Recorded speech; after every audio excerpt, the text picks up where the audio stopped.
ಜಾರಕಿಹೊಳಿ ತಲೆದಂಡ ವಿಶೇಷ ಕಾರ್ಯಕ್ರಮಕ್ಕೆ ಸ್ವಾಗತ. ನಾನು ಹರಿಪ್ರಸಾದ್. ನೋಟ್ ಬ್ಯಾನ್ ನಂತರ ರಾಜ್ಯದಲ್ಲಿ ಅತಿದೊಡ್ಡ ರೇಡ್.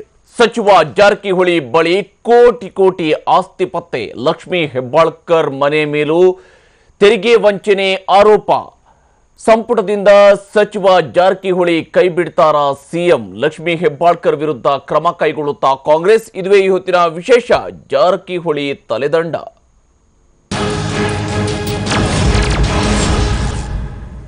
ಇಷ್ಟೊತ್ತಿಗಾಗಲೇ ಸಿಎಂ ಸಿದ್ದರಾಮಯ್ಯ ಈ ಸಚಿವರ ವಿರುದ್ಧ ಕ್ರಮ ಕೈಗೊಳ್ಳಬೇಕಾಗಿತ್ತು. ಯಾಕಂದ್ರೆ ಸಣ್ಣ ಕೈಗಾರಿಕಾ ಸಚಿವ ರಮೇಶ್ ಜಾರಕಿಹೊಳಿ ಮನೆಗೆ ದಾಳಿ ನಡೆಸಿದ್ದ ಐಟಿ ಅಧಿಕಾರಿಗಳಿಗೆ ಬೃಹತ್ ಪ್ರಮಾಣದ ಅಕ್ರಮ ಆಸ್ತಿಪಾಸ್ತಿ ಸಿಕ್ಕಿದೆ. ಜೊತೆಗೆ ತೆರಿಗೆ ವಂಚನೆ, ಬೇನಾಮಿ ವಹಿವಾಟಿಗೆ ಸಂಬಂಧಿಸಿದ ದಾಖಲೆಗಳನ್ನು ಕೂಡ ಐಟಿ ತಂಡ ವಶಪಡಿಸಿಕೊಂಡಿದೆ. ಹಾಗಿದ್ರೂ ಸಿಎಂ ಸಿದ್ದರಾಮಯ್ಯ ಮಾತ್ರ ಇದ್ಯಾವುದೂ ಗೊತ್ತೇ ಇಲ್ಲ ಅಂತ ಜಾಣ ಕುರುಡುತನ ಪ್ರದರ್ಶಿಸಿದ್ದಾರೆ. ಸಣ್ಣ ಕೈಗಾರಿಕಾ ಸಚಿವರ ಮನೆಯಲ್ಲಿ ಬೃಹತ್ ಆಸ್ತಿ. ಐಟಿ ತನಿಖಾ ತಂಡದಿಂದ ಸಚಿವರ ಅಕ್ರಮಗಳ ಪತ್ತೆ. ಲಕ್ಷ್ಮೀ ಹೆಬ್ಬಾಳ್ಕರ್ ಮನೆಯಲ್ಲೂ ಸಿಕ್ತು ಅಕ್ರಮ ಆಸ್ತಿ.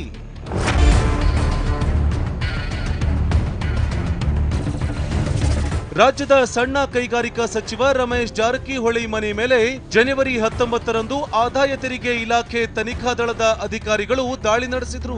ಏಕಕಾಲಕ್ಕೆ ಸಚಿವ ಜಾರಕಿಹೊಳಿ ಮತ್ತು ಅವರ ಸಂಬಂಧಿಕರ ಮನೆ ಮೇಲೆ ದಾಳಿ ನಡೆಸಿದಾಗ ಬೃಹತ್ ಪ್ರಮಾಣದ ಆಸ್ತಿ ಪಾಸ್ತಿಗೆ ಸಂಬಂಧಿಸಿದ ದಾಖಲೆಗಳು ಸಿಕ್ಕಿವೆ. ರಮೇಶ್ ಜಾರಕಿಹೊಳಿ ಒಡೆತನದ ಸಕ್ಕರೆ ಕಾರ್ಖಾನೆಗೆ ಸಂಬಂಧಿಸಿದಂತೆ ಬೇನಾಮಿ ಹೆಸರಲ್ಲಿ ಹೂಡಿಕೆ, ಇಲ್ಲದೇ ಇರೋ ವ್ಯಕ್ತಿಗಳ ಹೆಸರಲ್ಲಿ ವಹಿವಾಟು, ಹೀಗೆ ಹಲವು ಅಕ್ರಮಗಳು ಬೆಳಕಿಗೆ ಬಂದಿವೆ. ಇನ್ನು ಕೆಪಿಸಿಸಿ ಮಹಿಳಾ ಘಟಕದ ಅಧ್ಯಕ್ಷೆ ಲಕ್ಷ್ಮೀ ಹೆಬ್ಬಾಳ್ಕರ್ ನಿವಾಸದ ಮೇಲೂ ಏಕಕಾಲಕ್ಕೆ ಐಟಿ ತಂಡ ದಾಳಿ ನಡೆಸಿತ್ತು.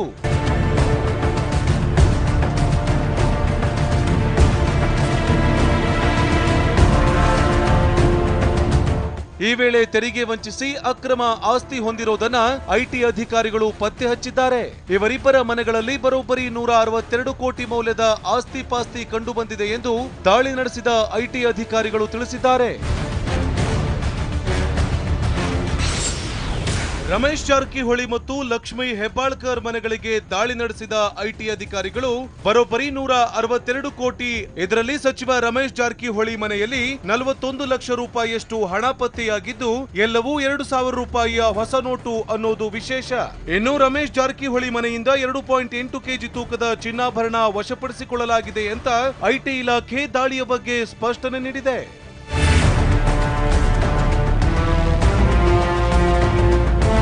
ನೋಟ್ ಬ್ಯಾನ್ ನಂತರ ಆದಾಯ ತೆರಿಗೆ ಇಲಾಖೆ ರಾಜ್ಯದಲ್ಲಿ ನಡೆಸಿರೋ ದಾಳಿಗಳಲ್ಲಿ ಅತಿದೊಡ್ಡ ಮೊತ್ತದ ಆಸ್ತಿ ಪಾಸ್ತಿ ಕಾಂಗ್ರೆಸ್ ನಾಯಕರ ಮನೆಗಳಲ್ಲಿ ಸಿಕ್ಕಿದೆ. ಹಾಗಿದ್ರೂ ಸಿಎಂ ಸಿದ್ದರಾಮಯ್ಯ ಬಳಿ ಇದರ ಬಗ್ಗೆ ಕೇಳಿದ್ರೆ ನನಗೇನು ಗೊತ್ತೇ ಇಲ್ಲ ಅಂತಿದ್ದಾರೆ. ನಮಗೇನು ಇನ್ಕಮ್ ಟ್ಯಾಕ್ಸ್ನವರು ನಮಗೇನು ವರದಿ ಕೊಡಲ್ಲ. ಗೌರ್ಮೆಂಟ್ ಆಫ್ ಇಂಡಿಯಾದವ್ರದ್ದು ಅದು ಇನ್ಕಮ್ ಟ್ಯಾಕ್ಸ್ ಗೊತ್ತಿಲ್ಲ ನನಗೆ. I do not know. ನಮಗೇನು ವರದಿ ಕೊಡ್ತಾರೆ ಸ್ಟೇಟ್ ಗೌರ್ಮೆಂಟ್ಗೆ? ಅವ್ರು ಯಾರನ್ನ ಮನೆ ರೈಡ್ ಮಾಡ್ತಾರೆ ನಮಗೇನದು ಮಾಹಿತಿನೂ ಇರಲ್ಲ ನಮಗೆ. ಇಲ್ಲ. ಆದ್ರೆ ಆರೋಗ್ಯ ಸಚಿವ ರಮೇಶ್ ಕುಮಾರ್ ಮಾತ್ರ ಆದಾಯ ಮೀರಿದ ಒಡವೆ ವಸ್ತು ಇದ್ರೆ ಅಂಥವರನ್ನ ಬಲಿ ಹಾಕಬೇಕು ಅಂತ ಖಡಕ್ ಆಗಿ ಹೇಳಿದ್ದಾರೆ. ನನಗೆ ಐಟಿ ಇಲಾಖೆಯವರು ಏನು ದಾಳಿ ಮಾಡಿದ್ರು, ಅವ್ರ ಮನೇಲಿ ಸಿಕ್ಲಿಲ್ವಾ ನನಗೆ ಗೊತ್ತಿಲ್ಲ, ನನಗೆ ನೋಡಿಲ್ಲ. ಆದರೆ ಯಾರ ಮನೇಲಿ ಅಂತ ಒಡವೆ ಸಿಕ್ಕಿದ್ರು ಕೂಡ ಅವರನ್ನು ಮುಲಾಜಿಗೆ ಬಲಿ ಹಾಕಬೇಕು. ಈ ದೇಶವನ್ನು ಸರ್ವನಾಶ ಮಾಡ್ತಾ ಇರೋದೇ ಇಂಥವ್ರು. ಯಾರೇ ಆಗಲಿ, ಇದರಲ್ಲಿ ಮಾತ್ರ ಕಾಂಗ್ರೆಸ್ಸು, JDS, BJP ಅನ್ನೋ ಪ್ರಶ್ನೆ ಇಲ್ಲ. ಯಾರ ಹತ್ರ ಕಳ್ಳೊಡವೆ ಇದ್ರೆ ಅವ್ರಿಗೆ ಶಿಕ್ಷೆ ಆಗಲೇಬೇಕು. ಇದರ ನಡುವೆ ಐಟಿ ದಾಳಿಯ ಬಗ್ಗೆ ಸಚಿವ ರಮೇಶ್ ಜಾರಕಿಹೊಳಿ ಅವರಿಂದ ಕೆಪಿಸಿಸಿ ಅಧ್ಯಕ್ಷ ಡಾಕ್ಟರ್ ಜಿ ಪರಮೇಶ್ವರ್ ಮಾಹಿತಿ ಕೇಳಿದ್ದಾರೆ. ಸಚಿವರು ನೀಡೋ ಮಾಹಿತಿ ಆಧರಿಸಿ ಕೆಪಿಸಿಸಿ ಮುಂದಿನ ತೀರ್ಮಾನ ಕೈಗೊಳ್ಳೋ ನಿರೀಕ್ಷೆ ಇದೆ. ಇಷ್ಟೊಂದು ಅಕ್ರಮ ಆಸ್ತಿಯ ಬಗ್ಗೆ ಐಟಿ ಇಲಾಖೆ ಮಾಹಿತಿ ನೀಡಿರೋದ್ರಿಂದ ಸಿಎಂ ಸಚಿವ ರಮೇಶ್ ಜಾರಕಿಹೊಳಿ ಅವರ ರಾಜೀನಾಮೆ ಪಡಿತಾರಾ?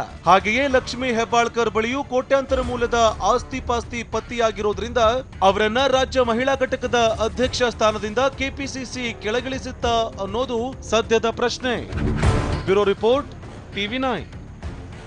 ಸಚಿವ ರಮೇಶ್ ಜಾರಕಿಹೊಳಿ ಅವರ ಮನೆ ಮೇಲೆ ಐಟಿ ದಾಳಿ ನಡೆಸಿದ್ದು ಜನವರಿ 19ನೇ ತಾರೀಕು. ಆದರೆ ಇವತ್ತು ಮೈಸೂರಿನಲ್ಲಿ ಮುಖ್ಯಮಂತ್ರಿ ಸಿದ್ದರಾಮಯ್ಯ ಹೇಳ್ತಾರೆ, ನನಗಿದ್ರ ಬಗ್ಗೆ ಮಾಹಿತಿನೇ ಇಲ್ಲ, ನನಗಿದ್ರ ಬಗ್ಗೆ ಏನೂ ಗೊತ್ತಿಲ್ಲ, ಐಟಿ ಏನಾದರೂ ನಮಗೆ ರಿಪೋರ್ಟ್ ಮಾಡ್ತಾ. ನಿಜ, ಐಟಿ ರಾಜ್ಯ ಸರ್ಕಾರಕ್ಕೆ ರಿಪೋರ್ಟ್ ಮಾಡಲ್ಲ, ಮುಖ್ಯಮಂತ್ರಿಯವರಿಗೆ ರಿಪೋರ್ಟ್ ಮಾಡಲ್ಲ, ಅಥವಾ ಅದು ಪ್ರಧಾನಮಂತ್ರಿಯವರಿಗೂ ಕೂಡ ರಿಪೋರ್ಟ್ ಮಾಡಲ್ಲ. ಅದು ಮಾಡುವಂಥ ತನ್ನ ಕೆಲಸವನ್ನು ಅದು ಮಾಡುತ್ತೆ. ಆದರೆ ಅದರ ಮಾಹಿತಿಯನ್ನು ಆಧರಿಸಿ ಕ್ರಮವನ್ನು ಕೈಗೊಳ್ಳಬೇಕಾಗಿರ್ತಕ್ಕಂಥ ಜವಾಬ್ದಾರಿಯುತ ಸ್ಥಾನದಲ್ಲಿರ್ತಕ್ಕಂಥವರು ಮುಖ್ಯಮಂತ್ರಿ ಆಗಿರುತ್ತದೆ. ಅವರಿಗೆ ಇದರ ಬಗ್ಗೆ ಮಾಹಿತಿಯನ್ನು ಕಲೆ ಹಾಕೋದಕ್ಕೆ ಹಾಗಾದರೆ ಸಾಧ್ಯನೇ ಆಗೋದಿಲ್ವ? ಏನು ನಡೆದಿದೆ ಅನ್ನುವಂಥದ್ದು ಜಗಜ್ಜಾಹೀರಾದ ನಂತರವೂ ಕೂಡ ಮುಖ್ಯಮಂತ್ರಿಯವರ ಗಮನಕ್ಕೆ ಬರೋದಿಲ್ಲ ಅಂತ ಹೇಳಿ, ಆದರೆ ಯಾವಾಗ ಇಂತಹವರ ವಿರುದ್ಧ ಕ್ರಮ ಕೈಗೊಳ್ಳೋದಕ್ಕೆ ಸಾಧ್ಯ ಆಗುತ್ತೆ? ಈ ಸಚಿವರು ಸಚಿವ ಸ್ಥಾನದಲ್ಲಿ ಮುಂದುವರಿಬೇಕಾ ಅನ್ನುವಂಥ ಕೂಡ ಪ್ರಶ್ನೆ ಇರುವಂಥದ್ದು. ಇದರ ಬಗ್ಗೆ ಮಾತಾಡೋಣ. ನಮ್ಮ ಜೊತೆಗೆ ನಮ್ಮ ಸ್ಟುಡಿಯೋದಲ್ಲಿ ಅತಿಥಿಗಳು ಕೂಡ ಜಾಯ್ನ್ ಆಗಿದ್ದಾರೆ. ಹಿರಿಯ ಪತ್ರಕರ್ತ ಅಬ್ದುಲ್ ಹಕೀಂ ನಮ್ಮ ಜೊತೆಗೆ ಈ ಕಾರ್ಯಕ್ರಮದಲ್ಲಿ ಜಾಯ್ನ್ ಆಗಿದ್ದಾರೆ. ಜೆಡಿಎಸ್ನ ಕೋರ್ ಕಮಿಟಿ ಸದಸ್ಯರು ಹಾಗೂ ಮಾಜಿ ಶಾಸಕರಾಗಿರುವ ವೆಂಕಟರಾವ್ ನಾಡಗೌಡ ಅವರು ನಮ್ಮ ಜೊತೆಗೆ ಈ ಕಾರ್ಯಕ್ರಮದಲ್ಲಿ ಜಾಯ್ನ್ ಆಗಿದ್ದಾರೆ. ಬಿಜೆಪಿಯ ವಕ್ತಾರರಾಗಿರುವ ಗೋ ಮಧುಸೂದನ್ ಮೈಸೂರಿನಿಂದ ನಮ್ಮ ಜೊತೆಗೆ ಈ ಕಾರ್ಯಕ್ರಮದಲ್ಲಿ ಜಾಯ್ನ್ ಆಗಿದ್ದಾರೆ. ಹಾಗೆಯೇ ಎಐಸಿಸಿ ವಕ್ತಾರರಾಗಿರುವ ಬ್ರಿಜೇಶ್ ಕಾಳಪ್ಪ ನಮ್ಮ ಜೊತೆಗೆ ನವದೆಹಲಿಯಿಂದ ಜಾಯ್ನ್ ಆಗಿದ್ದಾರೆ. ಮತ್ತು ಬೆಳಗಾವಿ ಸ್ಟುಡಿಯೋದಿಂದ ಮಾಹಿತಿ ಹಕ್ಕು ಹೋರಾಟಗಾರ ಭೀಮಪ್ಪ ಗಡಾದ್ ನಮ್ಮ ಜೊತೆಗೆ ಈ ಕಾರ್ಯಕ್ರಮದಲ್ಲಿ ಜಾಯ್ನ್ ಆಗಿದ್ದಾರೆ. ಮೊದಲಿಗೆ ಭೀಮಪ್ಪ ಗಡಾದ್ ಅವರೇ, ತಾವು ಯಾವ ರೀತಿಯಾಗಿ ನೋಡ್ತೀರಿ? ಈಗಾಗಲೇ ರೇಡ್ ಆಗಿದೆ, ಏನೂ ನಡೆದೇ ಇಲ್ಲ ಅನ್ನುವಂಥ ರೀತಿಯಲ್ಲಿ ಎಲ್ಲವೂ ಕೂಡ ಭಾಸವಾಗ್ತಾ ಇರುವಂಥದ್ದು. ಪ್ರತಿಯೊಬ್ಬರ ಪ್ರತಿಕ್ರಿಯೆಯನ್ನು ನೋಡಿದ್ರೆ ಏನೂ ನಡೆದೇ ಇಲ್ಲ ಅನ್ನುವಂಥ ರೀತಿಯಲ್ಲಿ ಕಂಡು ಬರ್ತಾ ಇದೆ. ಏನು ಹೇಳ್ತೀರಿ ಭೀಮಪ್ಪ ಗಡಾದ್ ಇದಕ್ಕೆ? ಸರ್, ನನಗನ್ನಿಸ್ತಾ ಇದೆ ಬಹುತೇಕ ನಮ್ಮ ಮಾನ್ಯ ಮುಖ್ಯಮಂತ್ರಿಗಳು ಈ ಪತ್ರಿಕೆಗಳನ್ನ ಮತ್ತು ಮಾಧ್ಯಮಗಳಲ್ಲಿ ಬರ್ತಕ್ಕಂಥ ವರದಿಗಳನ್ನ ನೋಡುವುದಿಲ್ಲ ಅಂತ ನಮ್ಗೆ ಕಂಡು ಬರ್ತದೆ ಅವ್ರು ಹೇಳುವುದಾಗಿಂದ. ಯಾಕಂದ್ರೆ ಸುಮಾರು 3-4 ದಿವಸದಿಂದ ಐಟಿ ಅಧಿಕಾರಿಗಳು ಏನು ರೀಡ್ ಮಾಡಿದ್ರು ಆ ಕುರಿತ ವರದಿಗಳನ್ನು ಈ ಇಲೆಕ್ಟ್ರಾನಿಕ್ ಮೀಡಿಯಾದಲ್ಲಿ ಆಯಿತು, ಪ್ರಿಂಟ್ ಮಾಧ್ಯಮಗಳಲ್ಲೂ ಬರ್ತಾ ಇದ್ರು ಕೂಡ ಸಿಎಂ ಅವರು ನಮ್ಗೇನೋ ಗೊತ್ತಿಲ್ಲ ಅಂತ ಹೇಳಿ ನೋಡ್ರೆ ಬಹುತೇಕ ಇವರ ಕಾಂಗ್ರೆಸ್ ಪಕ್ಷಕ್ಕೆ ನೈತಿಕತೆ ಅನ್ನೋದು ಇಲ್ಲ ಅಂತ ಹೇಳಿ ನಮ್ಗೆ ಕಂಡು ಬರ್ತದೆ ಸರ್. ಅದಕ್ಕೆ ನಾ ಏನು ಹೇಳಿಕ್ ಬಯಸ್ತೇನೆ ಮಾನ್ಯ ಮುಖ್ಯಮಂತ್ರಿಗಳಿಗೆ, ಪ್ರತಿಯೊಂದು ಪಕ್ಷಕ್ಕೆ ತನ್ನದೇ ಆದಂತಹ ತತ್ವ, ಸಿದ್ಧಾಂತ ಮತ್ತು ನೈತಿಕತೆ ಇರ್ತೈತಿ. ಆ ಕಾಂಗ್ರೆಸ್ ಪಕ್ಷಕ್ಕೆ ನೈತಿಕತೆ ಏನಾದರೂ ಇದ್ರ ತಕ್ಷಣ ಇವತ್ತ ಮಾನ್ಯ ಶ್ರೀ ರಮೇಶ್ ಜಾರಕಿಹೊಳಿ ಅವರು ರಾಜೀನಾಮೆ ಪಡ್ಕೋಬೇಕು. ಅದರಂತೆ ರಾಜ್ಯ ಮಹಿಳಾ ಘಟಕದ ಅಧ್ಯಕ್ಷರಾದಂಥ ಶ್ರೀಮತಿ ಲಕ್ಷ್ಮೀ ಹೆಬ್ಬಾಳ್ಕರ್ ಇವರ ರಾಜೀನಾಮೆಯನ್ನು ಪಡೆದುಕೊಂಡ್ರೆ ಇವ್ರು ನಿಜವಾಗಿಯೂ ಪಾರದರ್ಶಕರು, ಒಳ್ಳೆ ಆಡಳಿತ ಕೊಡ್ತಾರೆ ಅನ್ನೋ ವಿಶ್ವಾಸ ಈ ಸರ್ಕಾರನ ಉಳಿತೈತಿ. ಇಲ್ಲಿಗೆ ಹೋದ್ರೆ ಇದು ಭ್ರಷ್ಟರನ್ನು ರಕ್ಷಣೆ ಮಾಡ್ಲಿಕ್ಕೆ ನಿಂತ ಸರ್ಕಾರ ಅಂತ ಹೇಳಿ ನಾನು ಹೇಳಿಕ್ ಬಯಸ್ತಾ ಇದ್ದೀನಿ. ನಿಜ ಗಡದವರೇ, ಮಾತಾಡ್ತೀನಿ ನಿಮ್ಮ ಜೊತೆಗೆ. ಬ್ರಿಜೇಶ್ ಕಾಳಪ್ಪ ಅವರೇ, ತಾವೇನು ಹೇಳ್ತೀರಿ? ಯಾಕಂದ್ರೆ ಇಷ್ಟೆಲ್ಲ ಆದ್ರೂ ಕೂಡ ಸಿಎಂ ಮಾಹಿತಿನೇ ಇಲ್ಲ ಅಂತ ಹೇಳಿದ್ರೆ, ಮಾಧ್ಯಮಗಳಲ್ಲಿ ಬರುವಂತ ಮಾಹಿತಿನ ಓದಬೇಕಾಗಿಲ್ಲ ಅವರು. ಏನು ಇಂಟೆಲಿಜೆನ್ಸ್ ಅನ್ನುವಂಥದ್ದು ಇಲ್ವಾ? ಹಾಗಾದ್ರೆ ರಾಜ್ಯದಲ್ಲಿ ಮಾಹಿತಿನೇ ಮುಖ್ಯಮಂತ್ರಿ ಅವರಿಗೆ ತಲುಪೋದಿಲ್ಲ ಅಂತ ಹೇಳಿದ್ರೆ ಏನದ್ರ ಅರ್ಥ ಹಾಗಾದ್ರೆ? ನೋಡಿ, ಮೊದಲನೇದಾಗಿ ಇವಾಗ ಕಾಂಗ್ರೆಸ್ ಮುಕ್ತ ಭಾರತ ಅಂತ ಬಿಜೆಪಿ ಒಂದು ಘೋಷಣೆಯನ್ನು ಕೂಗಿತ್ತು. ಅದನ್ನ ನಾವೆಲ್ಲ ಅನ್ಕೊಂಡಿದ್ದು ಅವರು ನಮ್ಮನ್ನ ಚುನಾವಣೆಯಲ್ಲಿ ಸೋಲಿಸಿ ಮತ್ತೆ ಅದನ್ನ ಕಾಂಗ್ರೆಸ್ ಮುಕ್ತ ಭಾರತ ಮಾಡ್ತಾರೆ ಅಂತ. ಹಾಗಲ್ಲ, ಅವ್ರಿಗೆ ಅವರು ಈ ಮಾರ್ಗದಿಂದ ಅಂದ್ರೆ ಈ ಸೆಟ್ಟಿಂಗ್ ಮಾರ್ಗದಿಂದ ಅವರು ನಮ್ಮನ್ನ ಮುಗಿಸ್ಬೇಕು ಅಂತ ಹೊರಟಿದ್ದಾರೆ. ಇದು ನಮ್ಮನ್ನ ಮಾತ್ರ ಅಲ್ಲ, ಇವಾಗ ನೀವು UP ಉತ್ತರ ಪ್ರದೇಶದಲ್ಲಿ ನೋಡಿ, ಅಥವಾ ಡೆಲ್ಲಿದಲ್ಲಿ ನೋಡಿ, ಅಥವಾ ಹಿಮಾಚಲ್ ಪ್ರದೇಶದಲ್ಲಿ ನೋಡಿ, ಅಥವಾ ಬೇರೆ ಬೇರೆ ರಾಜ್ಯಗಳಲ್ಲಿ ನೋಡಿದಾಗ ನಿಮಗೆ ಒಂದೇ ಒಂದು ಇದರಲ್ಲಿ ತೀರ್ಮಾನ ಬರೋಕ್ಕೆ ಸಾಧ್ಯ.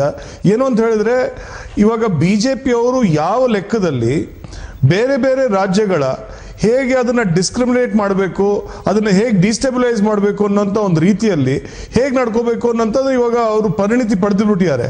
ಇವಾಗ ನಿಮ್ಗೆ ಗೊತ್ತಿದ್ದ ಹಾಗೆ ಉತ್ತರಾಖಂಡದಲ್ಲಿ ಮಾಡಬಾರ್ದು, ಕಾಂಗ್ರೆಸ್ನವರ ಮನೆಯಲ್ಲಿ ಸಿಕ್ಕಿರ್ತಕ್ಕಂಥದಕ್ಕೆ ಹಾಗಾದ್ರೆ ಐಟಿ ರೇಡ್ ಮಾಡಬಾರ್ದು, ಈ ರೀತಿಯಾದ ಏನಾದ್ರೂ ರಿಸ್ಟ್ರಿಕ್ಷನ್ಸ್ ಇದೆಯಾ ದೇಶದಲ್ಲಿ? ಇಲ್ಲ, ಯಾವ ರೆಸ್ಟ್ರಿಕ್ಷನ್ಸು ಇಲ್ಲ.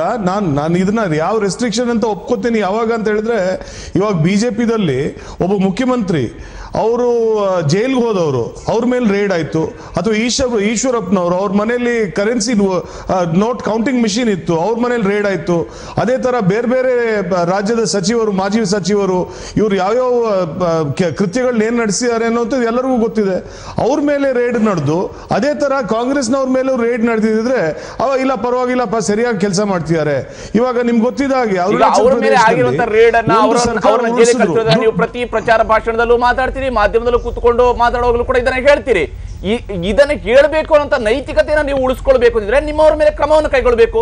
ನಿಮ್ಮವರ ಮನೆಗಳ ಮೇಲೆ ದಾಳಿ ಆದಾಗ ಅದನ್ನ ಕ್ರಮ ಕೈಗೊಳ್ಳುವಂತರ ಮೂಲಕ ಆ ನೈತಿಕತೆ ಉಳಿಸ್ಕೊಳ್ಳುವಂತ ಕೆಲಸವನ್ನು ಮೊದಲು ಕಾಂಗ್ರೆಸ್ ಮಾಡಿದ್ರೆ ಬಹುಶಃ ಬಿಜೆಪಿಯನ್ನ ಪ್ರಶ್ನಿಸೋದಕ್ಕೆ ಇನ್ನಷ್ಟು ಹೆಚ್ಚಿನ ಶಕ್ತಿ ನಿಮಗೆ ಬರೋದಿಲ್ವಾ? ಹಾಗಾದ್ರೆ ಇವಾಗ ಹರಿಪ್ರಸಾದ್, 2 ತಿಂಗಳ ಕೆಳಗಡೆ ನಿಮ್ಗೆ ಗೊತ್ತಿರಬೇಕು, ಈ ನೋಟ್ ಬಂದಿ ಆಯಿತು. ಈ ಡಿಮಾನಿಟೈಸೇಷನ್ ಶುರು ಆದ್ಮೇಲೆ ಮಹಾರಾಷ್ಟ್ರದ ಒಬ್ರು ಮಂತ್ರಿ ದೇಶ್ಮುಖ್ ಅನ್ನೋಂಥವ್ರು ಅವ್ರಿಗೆ 1 ಕೋಟಿ ರೂಪಾಯಿ ದುಡ್ಡು ಇಟ್ಕೊಂಡು ಓಡಾಡ್ತಿದ್ರು. ಅವ್ರ ಮೇಲೆ ಏನು ಕ್ರಮ ತಗೊಂಡ್ರು ಬಿಜೆಪಿ? 1 ಕೋಟಿ ಅವ್ರ ಕಾರು ಓಡಾಡ್ತಿದ್ದಾಗ ಸಿಕ್ತೋ ದುಡ್ಡು, ಅವಾಗ ಎಂಥ ಕ್ರಮ ತಗೊಂಡ್ರು? 38 ಜನ ಇವಾಗ ಬಿಜೆಪಿ ಸಚಿವರು, ಬಿಜೆಪಿ ಕಾರ್ಯಕರ್ತರು, ಬಿಜೆಪಿ ಮುಖ್ಯ ಹುದ್ದೆ ಇಟ್ಟಿದ್ದವರು, ಇವ್ರ ಮೇಲೆಲ್ಲ ಇವಾಗ ಕ್ರಮ ನಡೆದಿದೆ. ಅವ್ರ ಬಗ್ಗೆ ಏನು ಕ್ರಮ ತಗೊಂಡಿದ್ದಾರೆ ಬಿಜೆಪಿನವರು?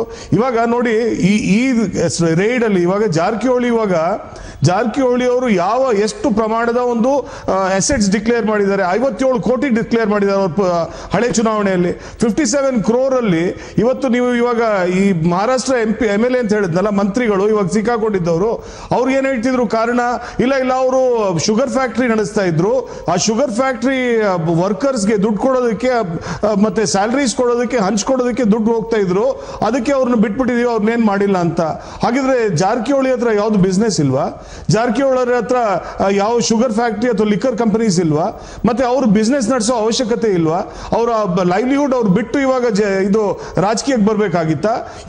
ಇವೆಲ್ಲ ಪ್ರಶ್ನೆಗಳು ಉದ್ಭವ ಆಗ್ತದೆ. ನೋಡಿ, ಇವಾಗ IT ರೇಡ್ ಅಂತ ಹೇಳಿದ್ರೆ ಏನು? IT ರೇಡ್ ಅಂತ ಹೇಳಿದ್ರೆ ಇನ್ಕಮ್ ಟ್ಯಾಕ್ಸ್ ಕಟ್ಟಿಲ್ಲ ಅನ್ನುವಂಥದ್ದು. ಅದರಲ್ಲಿ ನಾವು ಕಾನೂನು, ನಮ್ಮ ರಾಜ್ಯ ಸರ್ಕಾರ ಏನ್ ಮಾಡಬೇಕಾಗಿದೆ, ಮುಖ್ಯಮಂತ್ರಿಗಳು ಏನ್ ಮಾಡಬೇಕಾಗಿದೆ? ಮುಖ್ಯಮಂತ್ರಿಗಳ ಇದು ಜೂರಿಸ್ಡಿಕ್ಷನ್ ಅಲ್ಲಿ ಬರೋದಿಲ್ಲ. ಇದೆಲ್ಲ it's A purely central jurisdiction issue. ಮುಖ್ಯಮಂತ್ರಿಗಳಿಗೆ ಇದು ಪರ್ಮಿಷನ್ ತಗೊಂಡವ್ರು ರೇಡ್ ಮಾಡಿದ್ರೆ ಮುಖ್ಯಮಂತ್ರಿಗಳು ನೀವು ಕೇಳ್ಬೋದಿತ್ತು. ಬಟ್ ಅದನ್ನ ಬಿಟ್ಟು ಇವಾಗ ಮುಖ್ಯಮಂತ್ರಿಗಳೇ ನೀವು ಆನ್ಸರ್ ಮಾಡಬೇಕು ಅಂತ ಹೇಳುವಾಗ ನ್ಯಾಚುರಲಿ ಅದು ಪ್ರಶ್ನೆ ಬಂದೇ ಬರುತ್ತೆ. ಇವಾಗ ನಾನು ಹೇಳ್ತಿದ್ದಾಗ ನೀವು ಅದನ್ನ ಪದೇ ಪದೇ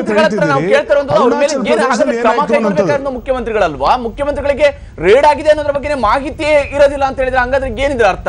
ಯಾವ ರೀತಿಯಾದಂತ ಮೆಸೇಜ್ ಹಾಗಾದ್ರೆ ಕರ್ನಾಟಕದಲ್ಲಿ ನೀವು ಕೊಡೋದಕ್ಕೆ ಹೊರಟಿದ್ದೀರಿ ಅಂತ? ಒಂದ್ ನಿಮಿಷ ಸರ್, ಒಂದೇ ನಿಮಿಷ. ನೀವು ಪದೇ ಪದೇ ತಡಿತಿದ್ದೀರಿ, ಅದು ಯಾವ ಕಾರಣದಿಂದ ತಡಿತಿದ್ದೀರೋ? ಅರುಣಾಚಲ್ ಪ್ರದೇಶದೊಂದು ನಾನು ವಿಶ್ಲೇಷಣೆ ಮಾಡಬೇಕು ಅಂತಿದ್ದೀನಿ. ಅರುಣಾಚಲ್ ಪ್ರದೇಶದಲ್ಲಿ ನಮ್ಮ ಮುಖ್ಯಮಂತ್ರಿಗಳಿದ್ರು, ಕಾಂಗ್ರೆಸ್ ಮುಖ್ಯಮಂತ್ರಿ ನಬಾಮ್ ಟುಕಿ ಅಂತಿದ್ರು.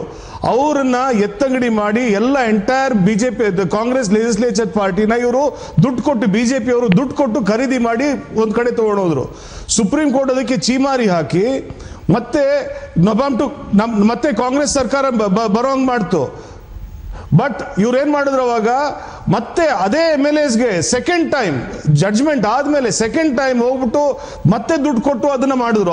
ಆ ಸಮಯದಲ್ಲಿ ಎರಡನೇ ಅಂದ್ರೆ ಫಸ್ಟ್ ಹಾರ್ಸ್ ಟ್ರೇಡಿಂಗ್ ನಡೆದಿದೆ, ಅದರಲ್ಲೂ ದುಡ್ಡು ಎಕ್ಸ್ಚೇಂಜ್ ಹ್ಯಾಂಡ್ಸ್ ಆಗಿದೆ. ಅದಾದ್ಮೇಲೆ ಎರಡನೇ ಬಾರಿ ಕೂಡ ಅದನ್ನೇ ಸೇಮ್ MLAsಗೆ ಮತ್ತೆ ದುಡ್ಡು ಕೊಟ್ಟಿದ್ದಾರೆ. ಆ ಚೀಫ್ ಮಿನಿಸ್ಟರ್ ಇದ್ದವರು, ಬಿಜೆಪಿ ಕಡೆಯಿಂದ ಚೀಫ್ ಮಿನಿಸ್ಟರ್ ಇದ್ದವ್ರು, ನಮ್ಮ ಕಾಂಗ್ರೆಸ್ ಪಕ್ಷದಿಂದ ಅವ್ರು ಖರೀದಿ ಮಾಡಿದವರು ಅವರು ಆತ್ಮಹತ್ಯೆ ಮಾಡ್ಕೋತಾರೆ. ಕಲಿಕೋಪುಲ್ ಅನ್ನೋಂಥವ್ರು ಆತ್ಮಹತ್ಯೆ ಮಾಡ್ಕೋತಾರೆ. ಅದ್ರ ಬಗ್ಗೆ ಏನ್ ತನಿಖೆ ನಡೆದಿದೆ? ಯಾವ CBI ರೇಡ್ ನಡೆದಿದೆ ಅದರಲ್ಲಿ? ನೀವ್ ಹೇಳಿ. ಇವಾಗ ಬಿಜೆಪಿನವ್ರು ಇಷ್ಟೆಲ್ಲ ದೊಡ್ಡ ಎಲ್ಲ ಮೊರಾಲಿಟಿ ಬಗ್ಗೆ ಮಾತಾಡುವಂತವ್ರು ಇವಾಗ ಯಾವ ನೈತಿಕತೆ ಬಗ್ಗೆ ಮಾತಾಡ್ತಾರ ಅವರು? ಎರಡು ಪಕ್ಷಗಳಲ್ಲಿ ಪ್ರಮುಖವಾಗಿ ಅವರಲ್ಲಿ ಇಂಥ ತಪ್ಪುಗಳಾಗಿದ್ದಾವೆ ಅನ್ನೋ ಪಟ್ಟಿಯನ್ನು ಬ್ರಿಜೇಶ್ ಕಾಳಪ್ಪ ಅವರು ಕೊಡ್ತಾ ಇದ್ದಾರೆ. ಬಹುಶಃ ಆ ಪಟ್ಟಿಯ ಆಧರಿಸಿ ಇವರಿಗೆ ಕ್ಲೀನ್ ಚಿಟ್ ಕೊಡೋದಕ್ಕೆ ಹಾಗಾದ್ರೆ ಸಾಧ್ಯ ಆಗುತ್ತೆ? ಇವರು ಏನು ಮಾಡಿಲ್ಲ, ಇವರು ಒಳ್ಳೆಯವರು, ಇವರು ಮುಂದುವರಿಬೇಕು, ಇವರು ಹೀಗೇನೆ ಕಂಟಿನ್ಯೂ ಆಗ್ಲಿ ಅನ್ನುವಂತಹದ್ದು ತೀರ್ಮಾನಕ್ಕೆ ಹಾಗಾದ್ರೆ ಕಾಂಗ್ರೆಸ್ ಬರುತ್ತೆ. ಇದರ ಬಗ್ಗೆ ಚರ್ಚೆ ನಾವು ಮುಂದುವರಿಸೋಣ ಚಿಕ್ಕ ಬ್ರೇಕ್ ನಂತರ.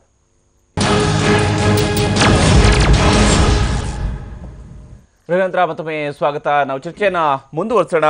ಈಗಾಗಲೇ ಬ್ರಿಜೇಶ್ ಕಾಳಪ್ಪ ಅವರು ಹೇಳ್ತಾ ಇದ್ರು ಯಾವ ರೀತಿಯಾಗಿ ಬಿಜೆಪಿಯಿಂದ ಆಗಿರ್ತಕ್ಕಂತಹ ಅಕ್ರಮಗಳೇನಿದ್ದಾವೆ ಅದರ ಮೇಲೆ ಕ್ರಮ ಆಗ್ತಾ ಇಲ್ಲ, ಅಥವಾ ಬಿಜೆಪಿಯವರ ಮೇಲ್ಗಡೆ ರೇಡ್ ಆಗ್ತಾ ಇಲ್ಲ, ಕೇವಲ ಕಾಂಗ್ರೆಸ್ ಅವರನ್ನ ಟಾರ್ಗೆಟ್ ಮಾಡ್ತಾರೆ, ಇದರ ಮೂಲಕವಾಗಿ ಕಾಂಗ್ರೆಸ್ ಮುಕ್ತ ಮಾಡೋದಕ್ಕೆ ಹೊರಟಿದ್ದಾರೆ ಇವರು ಅನ್ನುವಂಥ ಅನುಮಾನವನ್ನ ಅವರು ವ್ಯಕ್ತಪಡಿಸ್ತಾ ಇರುವಂತದ್ದು. ವೆಂಕಟರಾವ್ ನಾಡಗೌಡರೆ, ತಾವು ಯಾವ ರೀತಿಯಾಗಿ ನೋಡ್ತೀರಿ? ಯಾಕಂದ್ರೆ ಇಲ್ಲಿ ಬಿಜೆಪಿ ಕಡೆಗೆ ಕಾಂಗ್ರೆಸ್ನವರು ಹೇಳ್ತಾ ಇರುವಂತದನ್ನ ಗಮನಿಸಿದ್ರೆ, ಹಾಗಾದ್ರೆ JDS ಕಡೆಯಿಂದ ನೀವು ಇದನ್ನು ಯಾವ ರೀತಿಯಾಗಿ ನೋಡ್ತೀರಿ? ಇಲ್ಲಿ ರಮೇಶ್ ಜಾರಕಿಹೊಳಿ ಮನೆ ಮೇಲೆ ರೇಡ್ ಆಗಿದೆ, ಸಚಿವರಿದ್ದಾರೆ, ಸುಮಾರು 162 ಕೋಟಿ ರೂಪಾಯಿಯಷ್ಟು ಆಸ್ತಿ, ಅಕ್ರಮವಾಗಿರ್ತಕ್ಕಂಥ ಆಸ್ತಿ ಅನ್ನೋದು ಪತ್ತೆಯಾಗಿದೆ.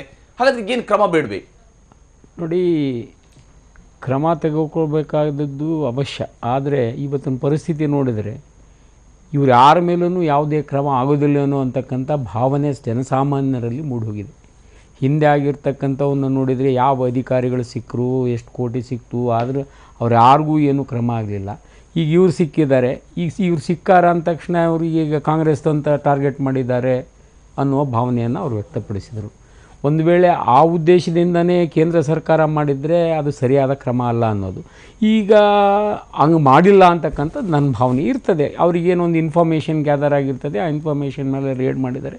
ಈಗ ಅವ್ರು ಸಿಕ್ಕಾಕೊಂಡಿರೋದು ಮಾಧ್ಯಮದಲ್ಲಿ ಬಂದಿದೆ, ಅವರು ಹೇಳಿಕೆ ಕೊಟ್ಟಿದ್ದಾರೆ, ಎಲ್ಲ ಆಗಿದೆ. ಆದರೆ ಮುಖ್ಯಮಂತ್ರಿಗಳು ಅದು ನನಗೆ ಗೊತ್ತಿಲ್ಲ ಅಂತಕ್ಕಂಥ ಮಾತನ್ನು ಹೇಳಿದರು. ಅದು ಸುಳ್ಳು ಹೇಳ್ತಾ ಇದ್ದಾರೆ ಅನ್ನೋದು ಸರ್ವಸಾಮಾನ್ಯವಾಗಿ ಎಲ್ಲರಿಗೂ ಗೊತ್ತಾಗ್ತದೆ. ಜನಸಾಮಾನ್ಯಕ್ಕೆ ಗೊತ್ತಾಗಿರೋದು ಮುಖ್ಯಮಂತ್ರಿಗಳಿಗೆ ಗೊತ್ತಾಗೋದಿಲ್ಲ ಅಂತಂದರೆ ಯಾರೂ ಕೂಡ ನಂಬೋಕ್ಕಾಗೋದಿಲ್ಲ. ಅವ್ರಿಗೀಗ ಇದಕ್ಕೆ ಉತ್ತರ ಕೊಡೋದಕ್ಕೆ ಅವ್ರ ಹತ್ರ ಉತ್ತರ ಇಲ್ಲ. ಹಾಗಾಗಿ ನನಗೆ ಗೊತ್ತಿಲ್ಲ ಅಂತ ಹೇಳ್ಬಿಟ್ಟು ಅವರು ಒಂಥರ ಸರಿದು ಹೋದರು. ಆದರೆ ನಾಳೆ ಅದಕ್ಕೆ ಉತ್ತರ ಕೊಡಬೇಕಾದ ಅನಿವಾರ್ಯತೆಯೂ ಬರ್ತದೆ. ಈಗ ನೈತಿಕತೆ ಅನ್ನೋದು ಏನಾದರೂ ಇದ್ದರೆ ಮಂತ್ರಿಗಳೇ ರಾಜೀನಾಮೆ ಕೊಟ್ಬಿಡ್ಬೇಕು. ಕೊಟ್ಟರೆ ಅದಕ್ಕೊಂದು ಬೆಲೆ ಬರ್ತದೆ. ಇಲ್ಲ ಅವ್ರು ಕೊಟ್ಟಿಲ್ಲ ಅಂದರೆ ಇವ್ರು ತೊಗೋಬೇಕಾದ ಅನಿವಾರ್ಯತೆಯೂ ಬರಬಹುದು. ಅದಕ್ಕಿಂತ ಇವತ್ತು ಈಗ ಇವ್ರನ್ನ ಬಟ್ಟು ಮಾಡಿ ತೋರಿಸೋದು, ಇವ್ರು ಅವ್ರನ್ನ ಬಟ್ಟು ಮಾಡಿ ತೋರಿಸೋದು ಏನಿದೆಯಲ್ಲ, ಇದು ಏನಾಗಿದೆ ಅಂದರೆ ಈಗ ಯಾವುದೇ ಒಂದು ವ್ಯವಸ್ಥೆ ಇಲ್ಲ ಇಲ್ಲೇ. ಆ ಲೋಕಾಯುಕ್ತ ಒಂದಿತ್ತು, ಅದಕ್ಕೆ ಸ್ವಲ್ಪ ಹೆದರಿಕೆ ಇತ್ತು, ಅದನ್ನು ಏನೋ ಅದ್ರ ಮೇಲೆ ಪರಿಣಾಮ ಆಗಿ ಒಂದಿಷ್ಟು ಜನ ಜೈಲಿಗೆ ಹೋಗಿ ಬಂದಿರೋದನ್ನು ನೋಡಿದ್ವಿ.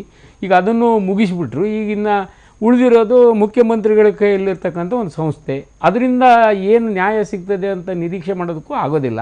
ಈಗ ದುಡ್ಡಿದ್ದರೆ ಇವ್ರು ಯಾರಿಗೂ ಏನು ಆಗೋದಿಲ್ಲ. ಇದು ರೇಡ್ ಆಯಿತು ಅನ್ನೋದು ಒಂದೇ ಆಗ್ತೈತೆ ವಿನಃ ಈಗ ಏನು ರೇಡ್ಗಳಾಗ್ತವೆ ಏನಾಗ್ತವೆ ಅಂದರೆ ಯಾರಿಗೂ ಇದುವರೆಗೆ ಕ್ರಮನೇ ಆಗೋದಿಲ್ಲ. ಎಸ್ ನಾಡಗೌಡ್ರೆ, ಮಾತಾಡ್ತೀನಿ ನಿಮ್ಮ ಜೊತೆಗೆ. ಹಾಗೆಯೇ ಗೋ ಮಧುಸೂದನ್ ಅವರು ಕೂಡ ಜಾಯ್ನ್ ಆಗಿದ್ದಾರೆ. ಗೋ ಮಧುಸೂದನ್ ಅವರೇ, ತಾವೇನು ಹೇಳ್ತೀರಿ? ಕಾಂಗ್ರೆಸ್ ಇಲ್ಲಿ ನೇರವಾಗಿ ಹೇಳ್ತಾರಂಥದ್ದು ಬಿಜೆಪಿ ಇಲ್ಲಿ ಕಾಂಗ್ರೆಸ್ ಅನ್ನ ಟಾರ್ಗೆಟ್ ಮಾಡೋಂಥ ಕೆಲಸ ಮಾಡ್ತಾ ಇದೆ. ಬಿಜೆಪಿ ಲೀಡರ್ಗಳ ಮನೆ ಮೇಲೆ ದಾಳಿ ಆಗೋದಿಲ್ಲ, ಕೇವಲ ಕಾಂಗ್ರೆಸ್ನವರ ಮೇಲೆ ಆಗೋದು ಯಾಕೆ ದಾಳಿ ಆಗುತ್ತೆ ಅಂತ ಇದಕ್ಕೇನೇನು ಹೇಳ್ತೀರಿ ತಾವು?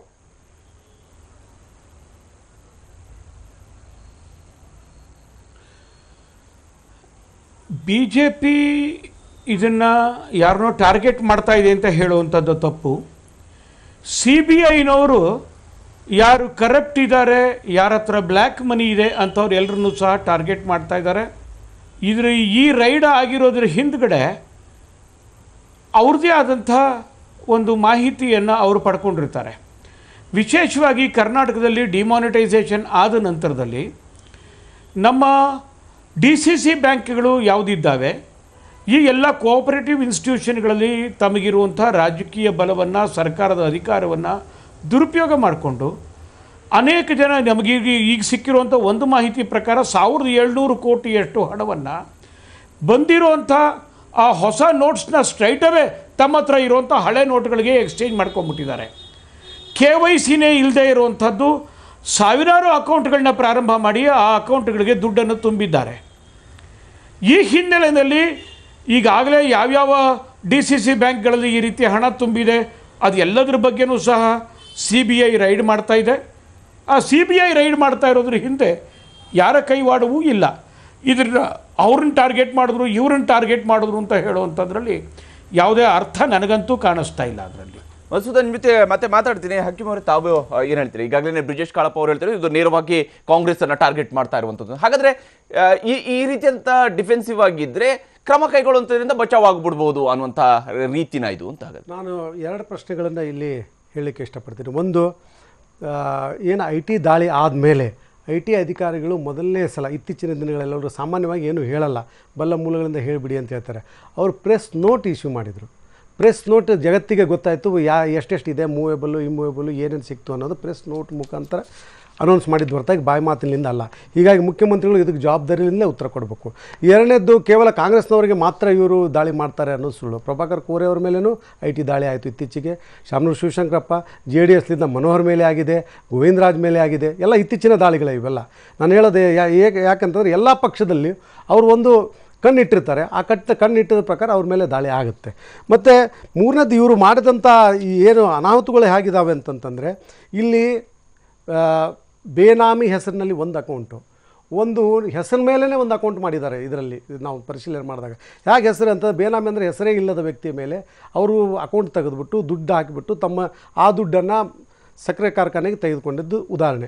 ಎರಡನೇದ್ದು, ಬೇನಾಮಿ ಹೆಸರನ್ನೇ ತೊಗೊಂಡು ಹೇಗೆ ಮಾಡ್ತಾರೆ ಅಂದರೆ ಅಬ್ದುಲ್ ಹಕೀಮನ ಹೆಸರ ಮೇಲೆ ಜೀವಂತ ಇದ್ದಾನೆ, ಅವನು ಡಾಕ್ಯುಮೆಂಟ್ಸ್ಗಳು ಸೃಷ್ಟಿ ಮಾಡಿರ್ತಾರೆ, ಅವನ ಹೆಸರಿನಲ್ಲಿ ಅಕೌಂಟಲ್ಲಿ ದುಡ್ಡಿಟ್ಟು ಅವನ ಅಕೌಂಟ್ ಮೂಲಕ ಅಲ್ಲಿ ಜಮಾ ಮಾಡಿರ್ತಾರೆ. ಆದರೆ ಅಬ್ದುಲ್ ಹಕೀಮರಿಗೆ ಈ ವಿಷಯ ಏನೂ ಗೊತ್ತಿರೋದಿಲ್ಲ ಉದ್ದಕ್ಕೂ. ಅವ್ರಿಗೆ ಅವ್ರ ಹೆಸರಲ್ಲಿ ಮತ್ತು ವಿಡ್ರಾ ಫಾರ್ಮ್ಗೂ ಸೈನ್ ತಾವೇ ಮಾಡಿಬಿಟ್ಟು ಅವ್ರು ಇಟ್ಬಿಟ್ಟಿರ್ತಾರೆ ಶೇರ್ ಹೋಲ್ಡರ್ಸು. ಇಂಥ ಬೇನಾಮಿ ಹೆಸರನ್ನು ಒಂದು, ಮತ್ತು ಆ ವ್ಯಕ್ತಿ ಜೀವಂತ ಇದ್ದಾಗಲೂ ಕೂಡ ಅವ್ರ ಹೆಸರಿನಲ್ಲಿ ಅಕೌಂಟ್ಗಳು ಮಾಡಿದ್ದು ಭಾಳ ದೊಡ್ಡ ಹಗರಣಕ್ಕೆ ಇದು ಮೂಲಾಗಿದೆ ಅಂತ ನನಗನ್ಸುತ್ತೆ.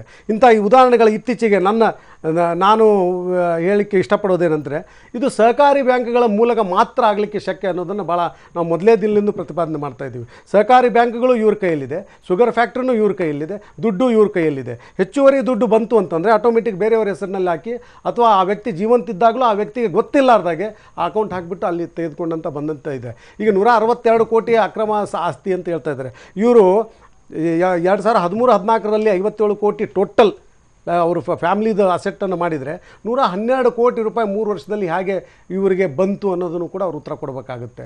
ಆಮೇಲೆ ಪಿಂಕ್ ನೋಟುಗಳು ಹೇಗೆ 41 ಲಕ್ಷ 43 ಲಕ್ಷ ಅವ್ರಿಗೆ ದೊರಕಿತು ಅನ್ನೋದು ಕೂಡ ಅವ್ರು ಉತ್ತರ ಕೊಡಬೇಕಾಗುತ್ತೆ. ಇದು ಅಷ್ಟು ಸರಳವಾದ ಪ್ರಶ್ನೆ ಅಲ್ಲ. ಎಸ್, ಆದ್ರೆ ಬ್ರಿಜೇಶ್ ಅವರೇ, ಈಗ ನೀವು ಹೇಳಿದ್ರಿ ಇದನ್ನ ಟಾರ್ಗೆಟ್ ಮಾಡಿದ್ರೆ ಅಂತ. ಹಾಗಾದ್ರೆ ಟಾರ್ಗೆಟ್ ಮಾಡಿದ್ರೆ ಇವರ ಮನೆಯಲ್ಲಿ ಸಿಗುವಂತ ದಾಖಲೆಗಳನ್ನು ಕೂಡ ಹಾಗಾದ್ರೆ ಯಾರೋ ತಂದು ಇಡಬೇಕಾಗತ್ತೆ, ಅಥವಾ ಬೇನಾಮಿ ಟ್ರಾನ್ಸಾಕ್ಷನ್ಸ್ ಇದೆ ಅಂತ ಹೇಳ್ಕೊಂಡು ಇವತ್ತು IT ಹೇಳ್ತಿದೆ ಅಂದ್ರೆ ಅದನ್ನು ಕೂಡ ಸೃಷ್ಟಿ ಮಾಡಿ ಹೇಳ್ತಾರ? ಹಾಗಾದ್ರೆ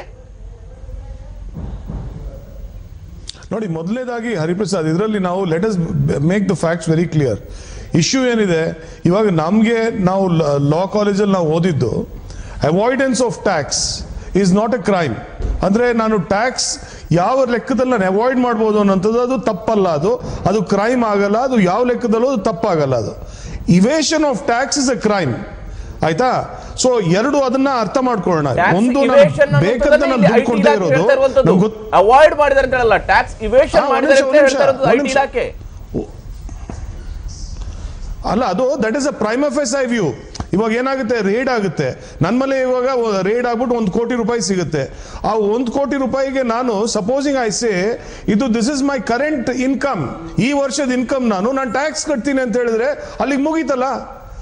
ಸಿ ದಟ್ ಇಸ್ ವೈ ನಾವು ಇವಾಗ ರೇಡ್ ಅಂತ ಹೇಳಿ ರೇಡ್ ಆಗೋಯ್ತು, ದುಡ್ಡು ಸಿಕ್ತು ಅಂತ ಹೇಳಿದ್ರು ಅದು ಹುಚ್ಚತನ ಆಗುತ್ತೆ. ಅದು let us be very clear. The point is avoidance of tax is not a crime. Evasion of tax is a crime.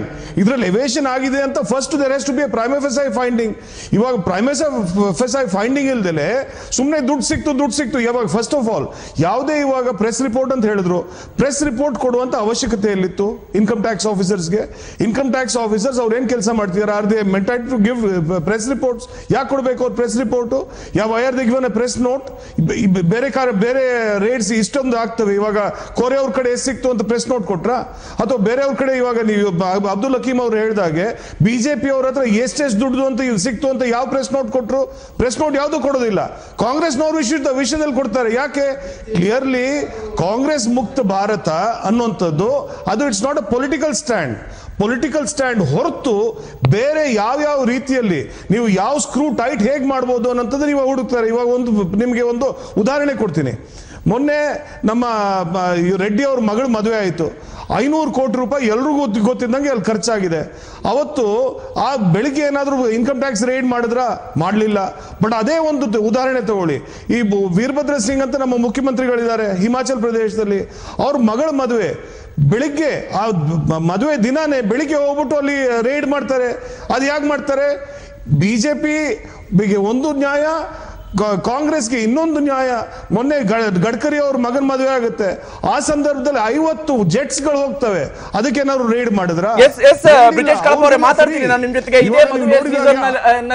ಇದೇ ಏನು ಡಿಮಾನಿಟೈಸೇಷನ್ ನಂತರನೇ ರಮೇಶ್ ಜಾರಕಿಹೊಳಿ ಅವರೇ, ಸ್ವತಃ ರಮೇಶ್ ಜಾರಕಿಹೊಳಿ ಅವರೇ ತಮ್ಮ ಮಗನ ಮದುವೆ ಮಾಡಿಸ್ತಾರೆ. ಅದು ಅದ್ದೂರಿ ವಿವಾಹ ಅನ್ನೋ ಕಾರಣಕ್ಕಾಗಿ ಸಿಎಂ ಸಿದ್ದರಾಮಯ್ಯ ಅವರು ಅದಕ್ಕೆ ಅಟೆಂಡ್ ಆಗೋದಿಲ್ಲ. ಅಲ್ಲೂ ಕೂಡ ಆ ದಿವಸವೂ ಕೂಡ IT ರೇಡ್ ಆಗಿರ್ಲಿಲ್ಲ ಅನ್ನೋದು ಕೂಡ ಅಷ್ಟೇ ಮುಖ್ಯ. ಆದ್ರೆ ಈಗ IT ರೇಡ್ ಆಗಿದೆ, ಈಗ ದಾಖಲೆಗಳು ಹೊರಗಡೆ ಬರ್ತಾ ಇರುವಂತದ್ದು. ಹಾಗಾದ್ರೆ ಯಾಕೆ ಇದನ್ನ ಕೇವಲ ರಾಜಕೀಯವಾಗಿ ತೇಲಿಸಿಕೊಂಡು ರಾಜಕೀಯವಾದಂತಹ ಮಾತುಗಳ ಮೂಲಕವಾಗಿ ಇದನ್ನು ಮುಗಿಸುವಂತಹ ಕೆಲಸ ಹಾಗಾದ್ರೆ ನಡೆಯುತ್ತಾ? ರಾಜ್ಯದ ಜನಕ್ಕೆ ಹಾಗಾದ್ರೆ ಗೊತ್ತಾಗಬಾರ್ದಾ? ರಾಜ್ಯದ ಜನಕ್ಕೆ ಹಾಗಾದ್ರೆ ಈಗ ಅವರು ಪ್ರೆಸ್ ರಿಲೀಸ್ ಮಾಡಿದ್ರು ಅಂತ ಹೇಳಿದ ತಕ್ಷಣ ಕಾಂಗ್ರೆಸ್ ಅನ್ನ ಟಾರ್ಗೆಟ್ ಮಾಡ್ತಾ ಇದ್ದಾರೆ IT ಅವರು ಅಂತ ಹೇಳುವಂತ ನಿಲುವು ಕಾಂಗ್ರೆಸ್ ಏನಿದೆ ಇದು ಸರಿಯಾಗಿರುವಂತದ? ಇದರ ಬಗ್ಗೆ ಚರ್ಚೆ ನಾವು ಮುಂದುವರಿಸೋಣ ಚಿಕ್ಕ ಬ್ರೇಕ್ ನಂತರ. ನಂತರ ಮತ್ತೊಮ್ಮೆ ಸ್ವಾಗತ. ನಾವು ಚರ್ಚೆಯನ್ನ ಮುಂದುವರಿಸೋಣ. ನಾನು ಗೋಮಸೂದನ ಜೊತೆಗೆ ಮಾತಾಡ್ತೀನಿ. ಯಾಕಿಂತ ಮುಂಚಿತವಾಗಿ ಭೀಮಪ್ಪ ಗಡದವರೇ, ತಾವು ಬೆಳಗಾವಿಯವರೇ, ವಿಶೇಷವಾಗಿ ಗೋಕಾಕ್ನವರೇ, ತಮಗೂ ಕೂಡ ಗೊತ್ತಿದೆ. ಈಗಾಗಲೇ ಬ್ರಿಜೇಶ್ ಕಳಪ ಅವರು ಹೇಳಿದ್ರು ಇಂಥವರ ಮದುವೆಗಳು ನಡೀತು ಅಂತ ಹೇಳಿ. ರಮೇಶ್ ಜಾರಕಿಹೊಳಿ ಅವರ ಮನೆಯಲ್ಲೂ ಕೂಡ ಮದುವೆ ನಡೀತು. ಅವಾಗ IT ಅವರು ಏನೂ ಅಲ್ಲಿ ಬಂದಿರಲಿಲ್ಲ, ಇವಾಗ IT ಅವರು ಬಂದಿದ್ದಾರೆ. ಹಾಗಾದ್ರೆ ಈಗ ಇದೆಲ್ಲವೂ ಕೂಡ ಕೇವಲ ರಾಜಕೀಯವಾದಂತಹ ಟಾರ್ಗೆಟ್ ಅಂತ ಹೇಳಿ ಅನಿಸ್ತಾ ಇದೆಯಾ ಭೀಮಪ್ಪ ಗಡದವರೇ? ಸರ್ ಏನಿಲ್ಲ, ಇವತ್ತು ಮಾನ್ಯ ಮುಖ್ಯಮಂತ್ರಿಗಳು ಏನು ಹೇಳಿಕೆ ಕೊಟ್ರೆ ಆ ಹೇಳಿಕೆ ಬ್ರಿಜೇಶ್ ಕಾಳಪ್ಪ ಅವರು ಈಗ ಹೇಳ್ತಾ ಇರೋದು ನೋಡಿದ್ರೆ ನನಗನ್ಸುತ್ತೆ ಕಾಂಗ್ರೆಸ್ ಪಕ್ಷದಲ್ಲಿ ನೈತಿಕತೆಯನ್ನು ಸಂಪೂರ್ಣವಾಗಿ ಕಳ್ಕೊಂಡ್ಬಿಟ್ಟಿದೆ. ಅದಲ್ಲದೆ ಇತರ ರಾಜಕೀಯ ಪಕ್ಷಗಳು ಕೂಡ ಇದಕ್ಕಿಂತ ಹೊರತಾಗಿಲ್ಲ ಅಂತ ಹೇಳಿ ಬಯಸ್ತಾ ಇದ್ದೀನಿ. ಇವತ್ತ ಪ್ರತಿಯೊಂದು ಪಕ್ಷಗಳು ತಮ್ಮ ನೈತಿಕವನ್ನು ಮತ್ತು ತತ್ವ ಸಿದ್ಧಾಂತಗಳನ್ನು ಎಲ್ಲ ಕಳ್ಕೊಂಡಿದ್ದಾವೆ. ಎಲ್ಲ ಪಕ್ಷಗಳ ರಾಜಕಾರಣಿಗಳು ಸರ್ಕಾರ ಬಂದಾಗ ತಾವು ಉಳಿದುಕೊಳ್ಳೋ ರೀತಿಯಲ್ಲಿ ಕಾನೂನನ್ನು ರಚನೆ ಮಾಡ್ತಾ ಇದ್ದಾರೆ. ಇವತ್ತು ನನ್ಗೆ ಏನಪ್ಪಾ ಒಂದು ಪ್ರಶ್ನೆ ಅಂದ್ರೆ, ಜನಸಾಮಾನ್ಯರಿಗೆ ಅಧಿಕಾರಿಗಳಿಗೆ ಒಂದು ಕಾನೂನು, ಈ ರಾಜಕಾರಣಿಗಳಿಗೆ ಒಂದು ಕಾನೂನು.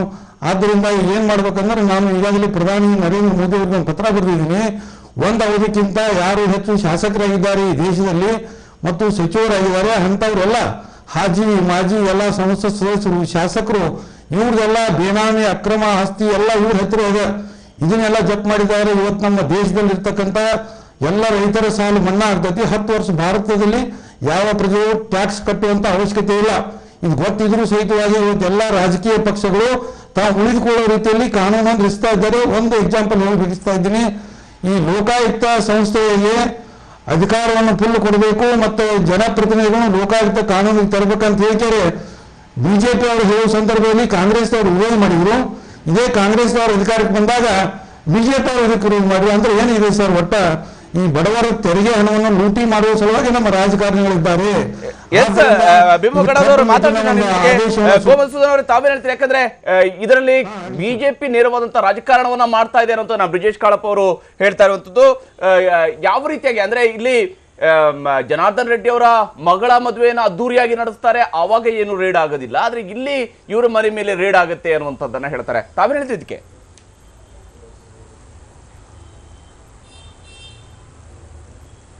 ಗೋಮಧುಸೂದನ್ ಅವರೇ, ಏನೇನು ಹೆಸರು? ಹರಿಪ್ರಸಾದ್. ಆದ್ರೆ ಇವ್ರಿಗೆ ಗೊತ್ತಿರಬೇಕು, ಜನಾರ್ದನ್ ರೆಡ್ಡಿ ಮಗಳು ಮುಗಿಸ್ಕೊಂಡು ಅವರು ಬಳ್ಳಾರಿಗೆ ಹೋಗ್ತಿದ್ದಾಗೆ ಅವ್ರ ಮನೆ ಮೇಲೆ ರೈಡ್ ಆಯಿತು. ಅವ್ರ ಮನೆಯೆಲ್ಲ ಚೆಕ್ ಆಯಿತು. ಅವ್ರಿಗೆಲ್ಲ ಇನ್ಕಮ್ ಟ್ಯಾಕ್ಸ್ ನೋಟಿಸ್ ಕೊಟ್ಟಾಯಿತು. ಅವ್ರಿಗೊಂದು ಕ್ವಶ್ಚನೇರೇ ಕೊಟ್ಟಿದ್ದಾರೆ. 40 ಕ್ವಶ್ಚನೇರು, 40-50 ಇರುವಂಥದ್ದು ಕ್ವಶ್ಚನೇರು. ಯಾವ್ಯಾವುದನ್ನ ಕೇಟರರ್ಸ್ ಯಾರ್ಯಾರು ಸಪ್ಲೈ ಮಾಡಿದ್ದಾರೆ ಪ್ರತಿಯೊಂದೂ ಸಹ ಕೇಳಲಾಗಿದೆ. ಅದಕ್ಕೆ ಉತ್ತರ ಕೊಡ್ತಾ ಇದೆ. ಎನ್ಕ್ವೈರಿ ನಡೀತಾ ಇದೆ. Nobody can escape. ಆದರೆ ಇಲ್ಲಿ ಲಕ್ಷ್ಮೀ ಹೆಬ್ಬಾಳ್ಕರ್ ಮನೆ ಮೇಲೆ ರೈಡ್ ನಡೀತು ಅಂತಂದರೆ, ನಮ್ಮೊಬ್ಬ ಕಾರ್ಯಕರ್ತನ ಮನೆಗೆ ಕಾಂಗ್ರೆಸ್ನವರು ಗೂಂಡಾಗಳನ್ನ ಕಳಿಸ್ತಾರೆ, ಗ್ಲಾಸ್ ಗೀಸ್ ಎಲ್ಲ ಹೊಡೆದಾಕ್ತಾರೆ, ನಮ್ಮ ಮೇಲೆ ಕಂಪ್ಲೇಂಟ್ BJPಯವರು ಕೊಟ್ಟಿದ್ದಾರೆ ಅಂತ ಹೇಳ್ತಾರೆ. ಇಷ್ಟೆಲ್ಲ ಗಲಾಟೆ ಮಾಡಿದ ನಂತರದಲ್ಲಿ ಕೊನೆಗೆ ಇನ್ಕಮ್ ಟ್ಯಾಕ್ಸ್ ಡಿಪಾರ್ಟ್ಮೆಂಟ್ನವರು ಕ್ಲಾರಿಫಿಕೇಷನ್ ಕೊಡಬೇಕಾಯಿತು. ನೋಡಿ, ನಾವು ನಮ್ಮದೇ ಆದಂಥ ಲೆಕ್ಕಾಚಾರದ ಮೇಲೆ ನಾವು ರೈಡ್ ಮಾಡಿದ್ದೇವೆ. ನಮ್ಮ ಹತ್ರ ನಮ್ಮದೇ ಆದಂಥ ಸೋರ್ಸ್ ಆಫ್ ಇನ್ಫಾರ್ಮೇಷನ್ ಇತ್ತು. ಎಲ್ಲದಕ್ಕಿಂತ ಹೆಚ್ಚಾಗಿ DCC ಬ್ಯಾಂಕ್ನಲ್ಲಿ ಇವ್ರದ್ದೆಲ್ಲ KYC ಇಲ್ಲದೆ ಇರುವಂಥ ಅಕೌಂಟ್ಗಳಿತ್ತು. ಸ್ವಾಮಿ, ಬೇರೆ ಏನು ಬೇಡ ನಾನು ಹೇಳ್ತಾ ಇರುವಂಥದ್ದು. ಇವರ ಮನೆ ರೈಡ್ ಮಾಡಿದಾಗ ಇವ್ರ ಹತ್ರ ಕಳ್ಳತನದ ಮಾಲ್ ಸಿಕ್ಕಿದೆಯೋ ಇಲ್ವೋ ಅಷ್ಟಕ್ಕೆ ಉತ್ತರ ಕೊಡಲಿ. ಅವ್ರ ಮನೆ ರೈಡ್ ಮಾಡಿದ್ರೆ, ಇವ್ರ ಮನೆ ರೈಡ್ ಇದ್ರೆ ಅವ್ರ ಕಳ್ಳನ ಬೇಡ. ನೀವು ಕಳ್ಳರು ಹೌದು ತಾನೆ, ಅದಕ್ಕೆ ಉತ್ತರ ಕೊಡಿ. ನೀವು ಕಳ್ಳರು ಅನ್ನೋದನ್ನು ಒಪ್ಕೊಳ್ಳೋದು ಬಿಟ್ಟು ಅವ್ರ ಮನೆ ಹಿಡಿದಿಲ್ಲ, ಇವ್ರ ಮನೆ ಹಿಡಿದಿಲ್ಲ, ಯಾಕೆ ನಿಮ್ಮ ಮನೆ ಹಿಡಿದಿದ್ದೇವಲ್ಲ, ನೀವು ಇದಕ್ಕೆ ಉತ್ತರ ಕೊಡಿ. ಬ್ರಿಜೇಶ್ ಅವರೇ, ಇಡೀ ಸರ್ಕಾರದ ನೋಡಿ ಅಧಿಕಾರವನ್ನು ದುರುಪಯೋಗ ಮಾಡ್ಕೊಂಡಿದ್ದಾರೆ. ಎಲ್ಲ DCC ಬ್ಯಾಂಕ್ಗಳಲ್ಲಿ ತಮ್ಮ ಹಣವನ್ನ ಅವರು ಎಕ್ಸ್ಚೇಂಜ್ ಮಾಡ್ಕೊಂಡಿದ್ದಾರೆ. ಗೋಮಧುಸೂದನ್ ಅವರೇ, ಬ್ರಿಜೇಶ್ ಅವರು ಕೌಂಟರ್ ಮಾಡ್ತಾರೆ. ಬ್ರಿಜೇಶ್ ಕಾಳಪ್ಪನವ್ರಿಗೆ ಉತ್ತರ ಕೊಡಕ್ಕೆ ಹೇಳಿ. ಇಲ್ಲಿ ತನಕ ಆ ಚಿಕ್ಕರಾಯಪ್ಪನ ಎಲ್ಲಿ ಬಚ್ಚಿಟ್ಟಿದ್ದಾರೆ ಅಂತ ಉತ್ತರ ಕೊಡಕ್ಕೆ ಹೇಳಿ. Where is Chikkarayappa? ಇಡೀ ಸರ್ಕಾರ ಅವನ್ನ ರಕ್ಷಣೆ ಮಾಡ್ತಾ ಇದೆಯಲ್ಲ, ವೇರ್ ಇಸ್ ಚಿಕ್ಕರಾಯಪ್ಪ? ಸ್ವತಃ ನೇರವಾಗಿ ಸಿದ್ದರಾಮಯ್ಯನವರು, ಕೆಂಪಯ್ಯನವರು ಇವರೇ ಅವನನ್ನ ಬಚ್ಚಿಟ್ಟಿದ್ದಾರೆ. ಗೋಮಧುಸೂದನ್ ಅವರೇ, ಒಂದು ನಿಮಿಷ. ಬ್ರಿಜೇಶ್ ಕಾಳಪ್ಪ ಅವರೇ, ತಾವೇನು ಹೇಳ್ತೀರಿ ಇದಕ್ಕೆ? ಇಲ್ಲ, ಇವಾಗ ಚಿಕ್ಕರಾಯಪ್ಪನವ್ರ ಬಗ್ಗೆ ಮಾತಾಡಿದ್ರು ಗೋಮಧುಸೂದನ್ ಅವರು. ಅವ್ರಿಗೊಂದು ವಿಷಯ ಗೊತ್ತಿದೆ, ಚಿಕ್ಕರಾಯಪ್ಪನವ್ರಿಗೆ ಎಂತ ಪೋಸ್ಟಿಂಗ್ BJPನವ್ರು ಕೊಟ್ಟಿದ್ರು ಅಂತ ಅವ್ರಿಗೆ ಗೊತ್ತಿದೆಯಾ? ಅದು ಗೊತ್ತಿಲ್ಲದೆ ಸುಮ್ಮನೆ ಮಾತಾಡೋ ಅವಶ್ಯಕತೆ ಇಲ್ಲ. ನೋಡಿ, ಮೊದಲನೇದಾಗಿ ಎಲ್ಲದಕ್ಕೂ ಮುಖ್ಯಮಂತ್ರಿಗಳು ಹೇಳುವಂತ ಇವಾಗ ಒಂದು ಹವ್ಯಾಸ ಹೋಗ್ಬಿಟ್ಟಿದೆ. ಒಂದು ಹವ್ಯಾಸ ಹೋಗ್ಬಿಡಿ. ಇವಾಗ ಒಂದು ವಿಷಯ ಎಲ್ಲರೂ ತಿಳ್ಕೊಬೇಕು ಅಂತ ಹೇಳಿದ್ರೆ, ಇವರು ಬಿಜೆಪಿನವರು ಸುಮಾರು 5 ವರ್ಷ ಇವರು ಮುಖ್ಯಮಂತ್ರಿಗಳಾಗಿದ್ರು ಮತ್ತು ಬೇರೆ ಬೇರೆ ಹುದ್ದೆಗಳು ಇಟ್ಕೊಂಡಿದ್ರು. ಇದರಲ್ಲಿ ಅದೆಷ್ಟು ಜನ 1000 ಕೋಟಿ ಮುಟ್ಟಿದ್ದಾರೆ ಅನ್ನೋಂಥದ್ದು ಎಲ್ಲರಿಗೂ ಚೆನ್ನಾಗಿ ಗೊತ್ತಿದೆ. ಅದಕ್ಕೋಸ್ಕರ ಎಲ್ಲರೂ ಗೊತ್ತಿದ್ದಂಗೆ ಸುಪ್ರೀಂ ಕೋರ್ಟ್ ಆ ಸಮಯದಲ್ಲಿ ಅವರು ಸರ್ಕಾರ ಇದ್ದಾಗ ಮೋಸ್ಟ್ ಕರಪ್ಟ್ ಸ್ಟೇಟ್ ಅನ್ನುವಂಥ ಒಂದು ಬಿರುದನ್ನು ಕರ್ನಾಟಕ ರಾಜ್ಯಕ್ಕೆ ಕೊಟ್ಟಿದ್ರು. ಆ ಸಂದರ್ಭದಲ್ಲಿ ಕರ್ನಾಟಕ ಸಾಹಿತ್ಯ ಅಕಾಡೆಮಿ ಪ್ರಶಸ್ತಿ ಪ್ರದಾನ ಕಾರ್ಯಕ್ರಮದಲ್ಲಿ ಚೇರ್ಮನ್ ಅವರು ಹೇಳ್ತಾರೆ, ನಮ್ಮ ಕರ್ನಾಟಕ ರಾಜ್ಯ ಮೋಸ್ಟ್ ಕರಪ್ಟ್ ಸ್ಟೇಟ್ ಅನ್ನುವಂಥದ್ದು. ಎಷ್ಟು ಜನ ಜೈಲಿಗೆ ಯಾವ ಕಾರಣಗಳಿಂದ ಹೋದ್ರು, ಎಷ್ಟು ಜನ ರೇಪ್ ಮಾಡಿದ್ರು, ಎಷ್ಟು ಜನ ಬೇರೆ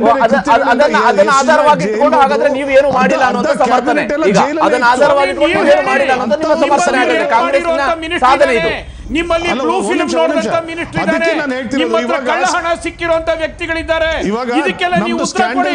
ಹಳೆ ಯಾವುದೋ ಕಂಠ ಪುರಾಣ ತೆಗೆದಿಟ್ಕೊಂಡು ಬಿತ್ಕೊಂಡು ಕೂತ್ಕೊಳ್ಳೋದಲ್ಲ. ಸ್ಕ್ಯಾಂಡಲ್ ಫ್ರೀ ಗವರ್ನಮೆಂಟ್ ಅಂತ ಹೇಳಿದ ತಕ್ಷಣ ಹಾಗಾದ್ರೆ ಇಲ್ಲಿ ಐಟಿ ರೇಟ್ ನಲ್ಲಿ ಸಿಕ್ಕಿರ್ತಕ್ಕಂಥ ಆಧಾರದ ಮೇಲೆ ಯಾಕೆ ಕ್ರಮ ಕೈಗೊಳ್ಳೋದಿಲ್ಲ ನೀವು ಹಾಗಾದ್ರೆ ಅಂತ ಮೇಲೆ ಮಾತಾಡ್ಲಿ. ಯಾವುದ್ರಿ ಸ್ಕ್ಯಾಂಡಲ್ ಫ್ರೀ ಗವರ್ನಮೆಂಟ್ ಕಾಣಿಸುತ್ತೆ ಅವರು ಡಿಬೇಟ್ಗೆ. ಅವರು ಫಸ್ಟ್ ಟೈಮ್ ಅವರು ಡಿಬೇಟ್ ಬಂದಂಗೆ ಗೊತ್ತಿ ಕಾಣಿಸುತ್ತೆ. ಅವ್ರು ಮೊದಲು ಯಾವ್ದು ಟಿವಿ ಡಿಬೇಟ್ ಬಂದಿಲ್ಲ ಅಂತ ಕಾಣಿಸುತ್ತೆ. ಅವ್ರಿಗೆ ಹೆಂಗೆ ಟಿವಿ ಡಿಬೇಟ್ ನಡೆಸಬೇಕು ಅಂತಾನೆ ಗೊತ್ತಿಲ್ಲ ಅವ್ರ ಪಾಪ. ಇಲ್ಲಾಂದ್ರೆ ಅವರೇ ಮಾತಾಡ್ಲಿ ಬಿಡಿ. ಸ್ವಾಮಿ ನಿಮಗಿಂತ ಸೀನಿಯರ್ ನಾನು. ಅಲ್ಲ, ನೀವು ಸೀನಿಯರ್ ಇರ್ಬೋದು, ಬಟ್ ಟಿವಿದಲ್ಲಿ ಮೊದಲನೇ ಬಾರಿ ಬಂದಿದ್ದೀರಿ ಅಂತ ಕಾಣಿಸುತ್ತೆ. ನಿಮ್ಗೆ ಟಿವಿದಲ್ಲಿ ಅದ್ ಹೆಂಗ್ ನಡಿಬೇಕು, ಡಿಬೇಟ್ ಹೆಂಗ್ ಮಾಡ್ಬೇಕು ಅಂತಾನೆ ಗೊತ್ತಿಲ್ಲ ನಿಮ್ಗೆ. ದಯವಿಟ್ಟು ಸ್ವಲ್ಪ ಕೇಳೋದನ್ನ ಕಲ್ತ್ಕೊಳ್ಳಿ. ನೀವು ಸೀನಿಯರ್ ಅಂತ ಹೇಳಿದ್ರೆ ನೀವು ದಯವಿಟ್ಟು ಸ್ವಲ್ಪ ಕೂತ್ಕೊಂಡು ಕೇಳಬೇಕಾಗತ್ತೆ ನೀವು. ಆಯ್ತು ಸರ್, ನಿಜ ಹೇಳೋದಿಕ್ ಶುರು ಮಾಡಿ. ನೀವು ಟಾಕ್ ಸೆನ್ಸ್, ಟಾಕ್ ಟ್ರೂತ್. ಅಲ್ಲ, ನೀವು ಹೇಳಿದ್ದೆ ಸೆನ್ಸ್ ಅಂತ ಹೇಳಿದ್ರೆ ಮತ್ತೆ ಹರಿಪ್ರಸಾದ್ ತೆಗೆದ್ಬಿಟ್ಟು ನೀವೇ ಕೂತ್ಕೊಂಡ್ಬಿಡಿ. ಹರಿಪ್ರಸಾದ್ ಬೇಡ, TV9 ನೀವೇ ಮಾಲೀಕರಾಗ್ಬಿಡಿ. ನೀವ್ ಹೇಳಿದ್ದನ್ನೇ ನಾನು ಹೇಳ್ತೀನಿ. ಅವಾಗ ಯಾವ್ದೋ ಅನ್ಎಜುಕೇಟೆಡ್ ಪರ್ಸನ್ ತರ ಅಂತ ಹೇಳಿದ್ರೆ ಏನ್ರಿ? ನೀವೇಂಟ ಟಾಕ್ ಸೆನ್ಸ್ ಮಾತಾಡ್ತಿದ್ದೀರಾ? ಒಳ್ಳೆ ಭೂಮಿ ತರ ಮಾತಾಡ್ತಿರಲ್ರಿ, ಏನ್ರಿ? If the debate has to go on, it has to go on with some sense.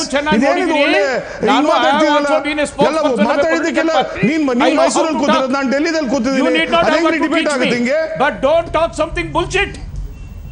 Don't talk some bullshit. ಇರೇ ಗೋಮನ್ಸುಧರ್ ಅವರೇ ಮಾತಾಡ್ತೀರಿ. ಇಲ್ಲಿ ವೆಂಕಟರಾವ್ ನಾಡಗೌಡ್ರೆ, ಈಗ ಇಬ್ರು ಕೂಡ ಸಮಾನವಾಗಿ ತಮ್ಮ ವಿರುದ್ಧದ ಆರೋಪಗಳನ್ನು ಮಾಡಿಕೊಂಡು ನಂತರ ವೈಯಕ್ತಿಕವಾಗಿ ಇರುವಂತ ಹೇಳೋದಕ್ಕಿಂತ ಮುಖ್ಯವಾಗಿ ಇಲ್ಲಿ ಆಗಬೇಕಾಗಿರುವಂತದ್ದು ಏನು ಅಂತ ಹೇಳಿ ಎಲ್ಲಿ ಆಗುತ್ತೆ ಹಾಗಾದ್ರೆ ಇಲ್ಲಿ? ಈಗ ಅವ್ರಿಬ್ರು ಮಾತಾಡೋದು ನೋಡ್ಬಿಟ್ರೆ ಅವ್ರು ಕಳ್ರಂತ ಇವ್ರು ಹೇಳ್ತಾರೆ, ಇವ್ರು ಕಳ್ರಂತ ಅವ್ರು ಹೇಳ್ತಾರೆ. ಇಬ್ರು ಕಳ್ರೆ, ಅದರಲ್ಲಿ ಏನು ಬೇರೆ ಇಲ್ಲ. ಅವರು ಒಳ್ಳೆ ಪೋಸ್ಟ್ ಕೊಟ್ಟಿದ್ರಂತೆ, ಇವರು ಅವ್ರನ್ನ ಈಗ ರಕ್ಷಣೆ ಮಾಡ್ತಾ ಇದ್ದಾರೆ, ಅಧಿಕಾರಿನ ಎಲ್ಲೋ ಬಚ್ಚಿಟ್ಟಿದ್ದಾರೆ. ಈಗ ಅವ್ರನ್ನ ತೋರಿಸಿ ಇವ್ರು ಮಾಡೋದು ಹೌದು, ಅವರೆಲ್ಲ ಕಳ್ಳರಾದ್ರು, ಅವ್ರು ಜೈಲಿಗೆ ಹೋದ್ರು ಅಂತಲೇ ಜನ ಅವ್ರನ್ನ ತಿರಸ್ಕಾರ ಮಾಡಿ ಇವ್ರಿಗೆ ಕೊಟ್ಟಿದ್ದಾರೆ. ಈಗ ಇವರು ಅದಕ್ಕಿಂತ ದೊಡ್ಡ ಕಳ್ಳತನ ಮಾಡಿದರೆ ಇನ್ನು ಜನ ಏನು ಮಾಡ್ತಾರೆ? ಇದನ್ನು ಅರ್ಥ ಮಾಡ್ಕೋಬೇಕು. ಈಗ ಯಾವುದನ್ನು ಹೇಳಿಬಿಟ್ರೆ ಅದನ್ನು ತೋರಿಸೋದು. ಹಿಂದಿಂದ ಆಯಿತು, ಈಗ ಏನು ಮಾಡಬೇಕು? ಈಗ ನಿಮ್ಮ ಹತ್ರ ಸಿಕ್ಕಿದೆ, ಅವ್ರಿಗೆ ನೈತಿಕತೆ ಇದ್ದರೆ ಅವ್ರ ಮೇಲೆ ಕ್ರಮ ತಗೋಬೇಕು. ಮುಖ್ಯಮಂತ್ರಿಗಳಿಗೆ ಜವಾಬ್ದಾರಿ ಇದೆ ಅದು. ಈ ಥರ ನೀವು ಎಲ್ಲರನ್ನೂ ಪ್ರೊಟೆಕ್ಟ್ ಮಾಡ್ಕೊಂಡು ಹೋದರೆ ನೀವು ಎಲ್ಲಿಗೆ ಹೋಗಿ ಯಾರು ಉತ್ತರ ಕೊಡೋದು ಯಾರು? ಈ ಥರ ನೀವು ಇವ್ರು ಮಾತಾಡ್ತಾರೆ, ಅವ್ರು ಮಾತಾಡ್ತಾರೆ. ಅವ್ರು ಒಳ್ಳೆ ಪೋಸ್ಟ್ ಕೊಟ್ಟಿದ್ರಂತೆ, ಈಗ ಇವ್ರು ಹಂಗೆ ಬಚ್ಚಿಡ್ಬೇಕು. ಹಂಗಾದ್ರೆ ಅವ್ರು ಒಳ್ಳೆ ಪೋಸ್ಟ್ ಕೊಟ್ಟಿದ್ರು, ಈಗ ಅವ್ನು ಸಿಕ್ಕಾಕೊಂಡಿದ್ದಾನೆ, ಅವನ ಮೇಲೆ ಕ್ರಮ ತೊಗೋಬೇಕು. ಅವನ್ನೆಲ್ಲೋ ಈಗ ಕಾಣದೆ ಇಟ್ಟಿರ್ವಿ ಅಂತ ಅನ್ನೋದಾದರೆ ಏನು ಅರ್ಥ? ಅವನೊಬ್ಬನ ಹುಡುಕಾಗಂಗಿಲ್ಲ ಈ ಸರ್ಕಾರಕ್ಕೆ. ಈ ತರದ ಮಾತುಗಳನ್ನು ಆಡೋದ್ರಿಂದ ನಮ್ಮೆಲ್ಲ ರಾಜಕಾರಣಿಗಳ ನೈತಿಕತೆ ಕುಸಿದು ಹೋಗ್ತದೆ. ಇದ್ರ ಬಗ್ಗೆ ಚರ್ಚೆ ನಾವು ಮುಂದುವರಿಸೋಣ. ಯಾಕಂದ್ರೆ ಇಲ್ಲಿ ಕ್ರಮದ ವಿಚಾರದ ಹೊರತಾಗಿ ಕೇವಲ ರಾಜಕೀಯವಾಗಿ ಇದು ನಮ್ಮ ರಾಜಕೀಯವಾಗಿ ಟಾರ್ಗೆಟ್ ಮಾಡ್ತಾ ಇದ್ದಾರೆ ಅನ್ನುವಂತಹ ನಿಲುವುಗಳಿದ್ದಾವೆ. ಇದರಿಂದಾಗಿ ಹಾಗಾದ್ರೆ ಉತ್ತರ ಸಿಗುತ್ತಾ? ಕ್ರಮ ಕೈಗೊಳ್ಳುವಂತಹ ಜವಾಬ್ದಾರಿ ಹಾಗಾದ್ರೆ ರಾಜ್ಯ ಸರ್ಕಾರದ ಅಲ್ವಾ? ಇದರ ಬಗ್ಗೆ ಚರ್ಚೆ ಮುಂದುವರಿಸೋಣ ಚಿಕ್ಕ ಬ್ರೇಕ್ ನಂತರ.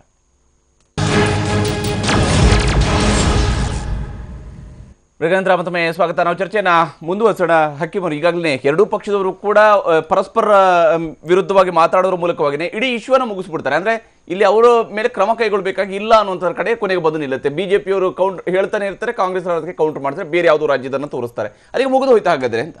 ಈಗ ಕರ್ನಾಟಕಕ್ಕೆ ಏನು ಬೆನಿಫಿಟ್ ಆಗೋದಿಲ್ಲ? ಬ್ರಿಜೇಶ್ ಕಾಳಪ್ಪ ಅವರು ಏನು ಸಂಶಯ ವ್ಯಕ್ತಪಡಿಸಿದ್ರು ಅದರ ಬಗ್ಗೆ ಹೇಳಬೇಕು ಅಂತಂದರೆ ಭಾಳ ಕ್ಲಿಯರಾಗಿ ಅವರು ಹೇಳಿದ್ದಾರೆ. Search action led by gathering of evidence of systematic and organised tax evasion by the both of the groups ಅಂತ ಕ್ಲಿಯರಾಗಿ ಅವ್ರು ಹೇಳಿಕೆ ಕೊಟ್ಟಿದ್ದಾರೆ.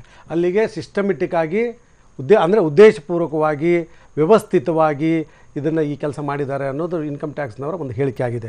ಹೀಗಾಗಿ ಅದು ಯೋಚನೆಂತಲೇ ನಾವು ಅದನ್ನು ಅನ್ನಬೇಕಾಗುತ್ತೆ.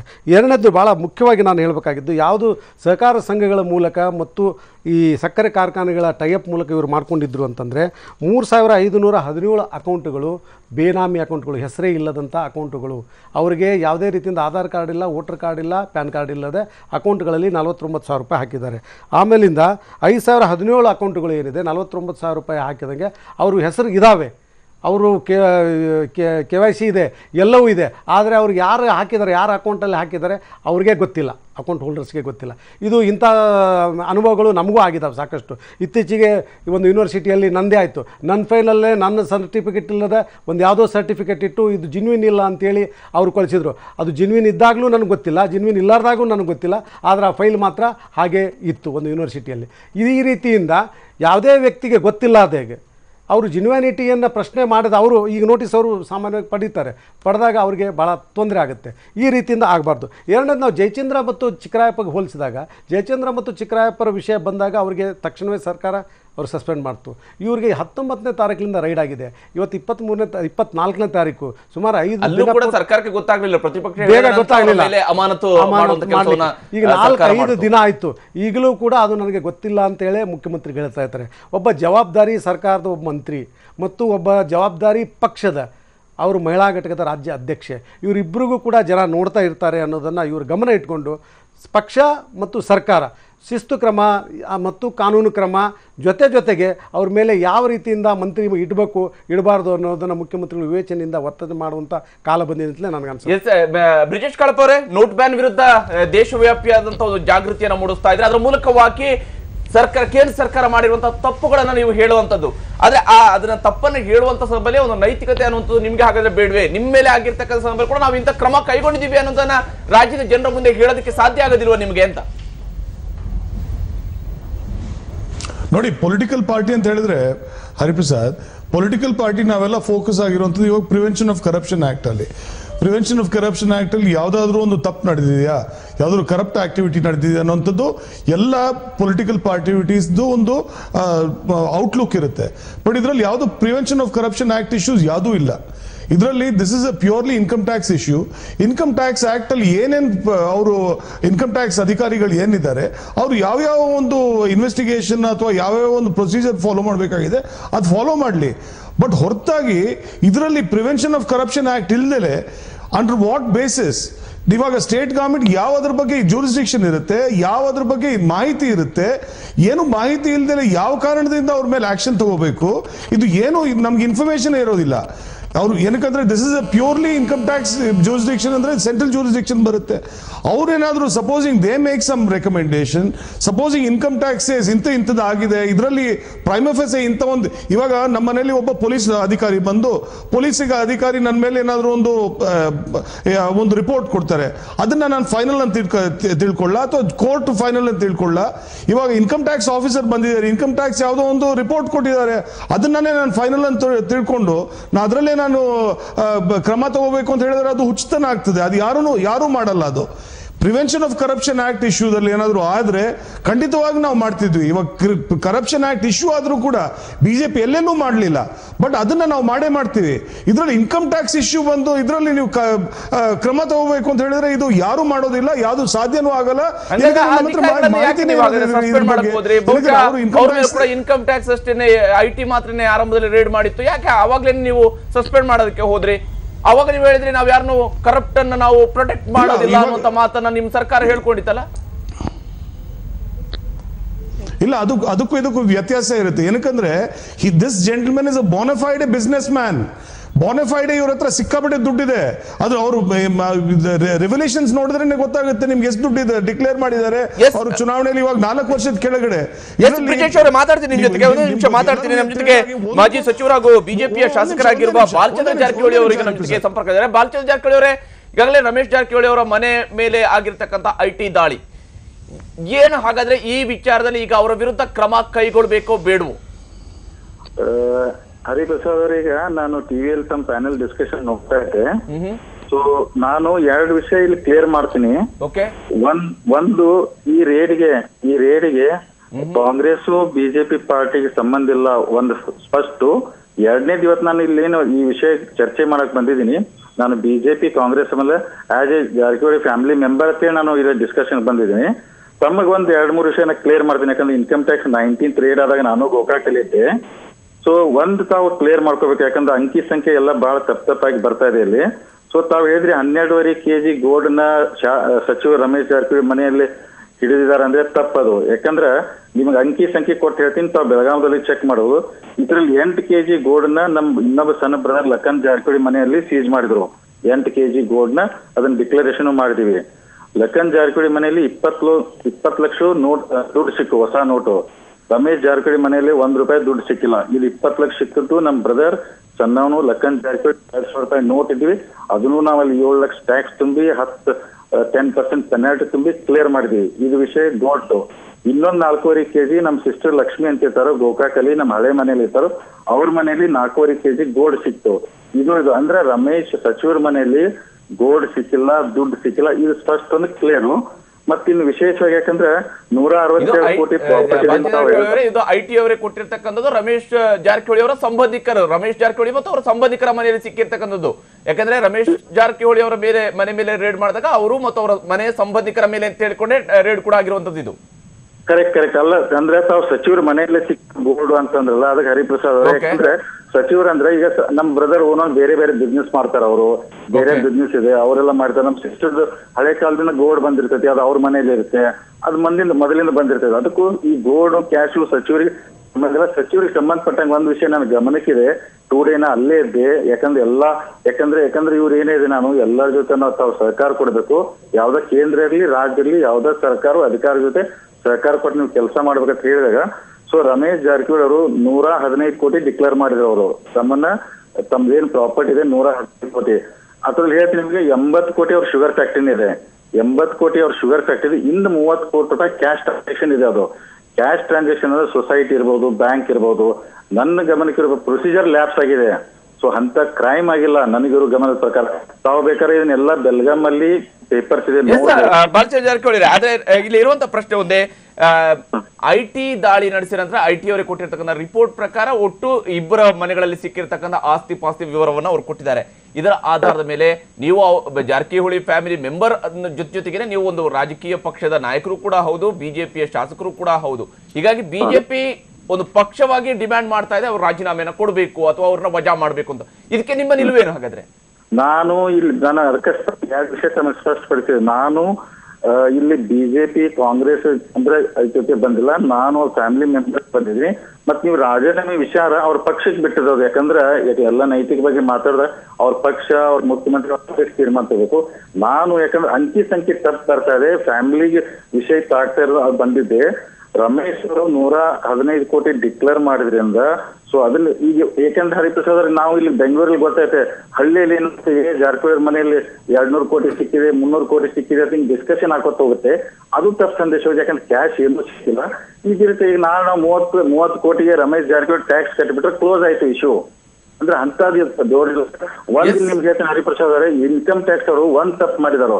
ಅವರು ತಮಗೇನೋ ಒಂದು ನೋಟಿಸ್ ಪ್ರೆಸ್ ನೋಟ್ ಇಶ್ಯೂ ಮಾಡಿದಾರು. ಗೋಕಾಕದಲ್ಲಿ ಅವ್ರಿಗೆ ಸುಳ್ಳು, ಅದು ಇನ್ಕಮ್ ಟ್ಯಾಕ್ಸ್ ಅವ್ರು ಸುಳ್ಳು ಹೇಳಿದಾರೆ. ಅದು ಎಸ್ ಬಾಲಚಂದ್ರ ಜಾರಕಿಹೊಳಿ ಅವರೇ, ಧನ್ಯವಾದ. ಟಿವಿ ಜೊತೆಗೆ ತಮ್ಮ ಅಭಿಪ್ರಾಯವನ್ನ ಶೇರ್ ಮಾಡ್ಕೊಡೋದಕ್ಕಾಗಿ. ಗೋಮಧುಸೂದನ್ ಅವರೇ, ಕೊನೆಯದಾಗಿ ಹಾಗಾದ್ರೆ ಬಿಜೆಪಿಯ ನಿಲುವೇನು? ಈಗ ಬಾಲಚಂದ್ರ ಜಾರಕಿಹೊಳಿ ಅವರು ನಿಮ್ಮ ಶಾಸಕರೇ, ಬಿಜೆಪಿ ಶಾಸಕರೇ, ಅವರು ಹೇಳ್ತಿರುವಂತದ್ದು ಇದು ಬೇರೆ ಇಶ್ಯೂ ಅಂತೇಳಿ. ಹಾಗಾದ್ರೆ ಬಿಜೆಪಿಯ ನಿಲುವೇನು ಇದರಲ್ಲಿ?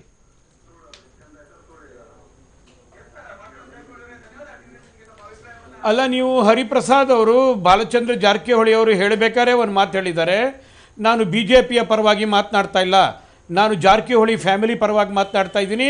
ಮತ್ತು ಅವರು ಅವ್ರದ್ದೇ ಆದಂಥ ಅಂಕಿ ಸಂಖ್ಯೆಗಳನ್ನ ಕೊಟ್ಟಿದ್ದಾರೆ. ಇಲ್ಲಿ ಪ್ರಶ್ನೆ ಬಂದಿರುವಂಥದ್ದು ಅದು ಅವರ ಕೌಟುಂಬಿಕವಾದಂಥ ವಿಷಯ.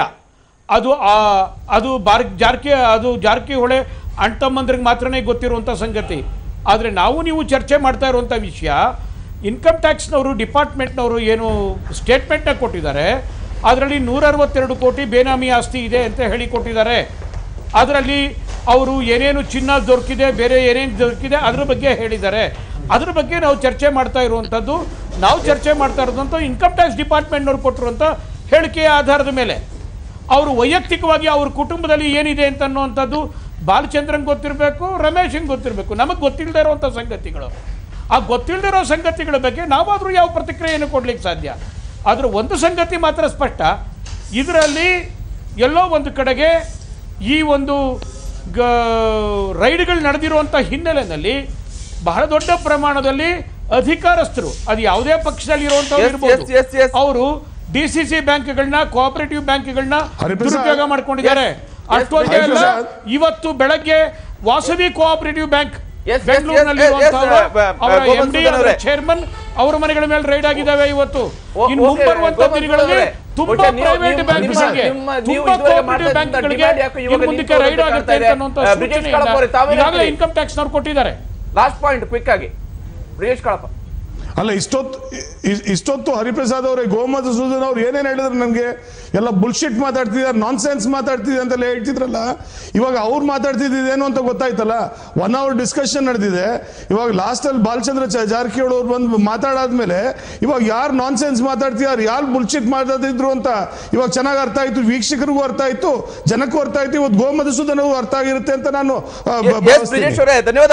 ಎಲ್ಲರೂ ಕೂಡ ಈ ಕಾರ್ಯಕ್ರಮದಲ್ಲಿ ಜಾಯ್ನ್ ಆಗಿ ಶೇರ್ ಮಾಡ್ಕೊಡೋದಕ್ಕಾಗಿ ಧನ್ಯವಾದ. ಆದ್ರೆ ಇಲ್ಲಿ ಬಾಲಚಂದ್ರ ಜಾರಕಿಹೊಳಿ ಅವರು ಫ್ಯಾಮಿಲಿ ಮೆಂಬರ್ ಆಗಿ ಹೇಳಿರ್ಬೋದು, ಅವರ ಫ್ಯಾಮಿಲಿಯನ್ನು ಅವರು ಸಮರ್ಥಿಸ್ಕೊಳ್ಬಹುದು. ಆದ್ರೆ ಇಲ್ಲಿ ಇರ್ತಕ್ಕಂಥದ್ದು ಓರ್ವ ಸಚಿವರ ಮನೆ ಮೇಲೆ ಆಗಿರ್ತಕ್ಕಂತಹ IT ದಾಳಿ ಮತ್ತು IT ಇಲಾಖೆ ಕೊಟ್ಟಿರ್ತಕ್ಕಂತಹ ಪ್ರಕಾರ ತೆರಿಗೆಯ ವಂಚನೆ ನಡೆದಿದೆ ಅನ್ನುವಂಥದ್ದು. ಈ ತೆರಿಗೆ ವಂಚನೆಯನ್ನ ನಡೆಸಿರ್ತಕ್ಕಂಥವರ ವಿರುದ್ಧ ಕ್ರಮ ಕೈಗೊಳ್ಳಬೇಕಾಗಿರುವಂತಹ ಜವಾಬ್ದಾರಿ ಮುಖ್ಯಮಂತ್ರಿ ಸಿದ್ದರಾಮಯ್ಯನವರ ಮೇಲಿರುವಂಥದ್ದು. ಅವರೇ ಹೇಳಿರುವಂತಹ ಪಾರದರ್ಶಕತೆಯನ್ನು ಅವರೀಗ ಪ್ರದರ್ಶಿಸ್ತಾರಾ, ಭ್ರಷ್ಟಾಚಾರದ ವಿರುದ್ಧ ಅವರು ಇರ್ತಾರಾ ಅನ್ನುವಂಥದ್ದು ಪ್ರಶ್ನೆ ಇರುವಂತಹದ್ದು. ಇದು ಇವತ್ತಿನ ವಿಶೇಷ. ನಿರಂತರ ಸುದ್ದಿಗಾಗಿ ನೋಡ್ತಾ ಇರಿ TV9.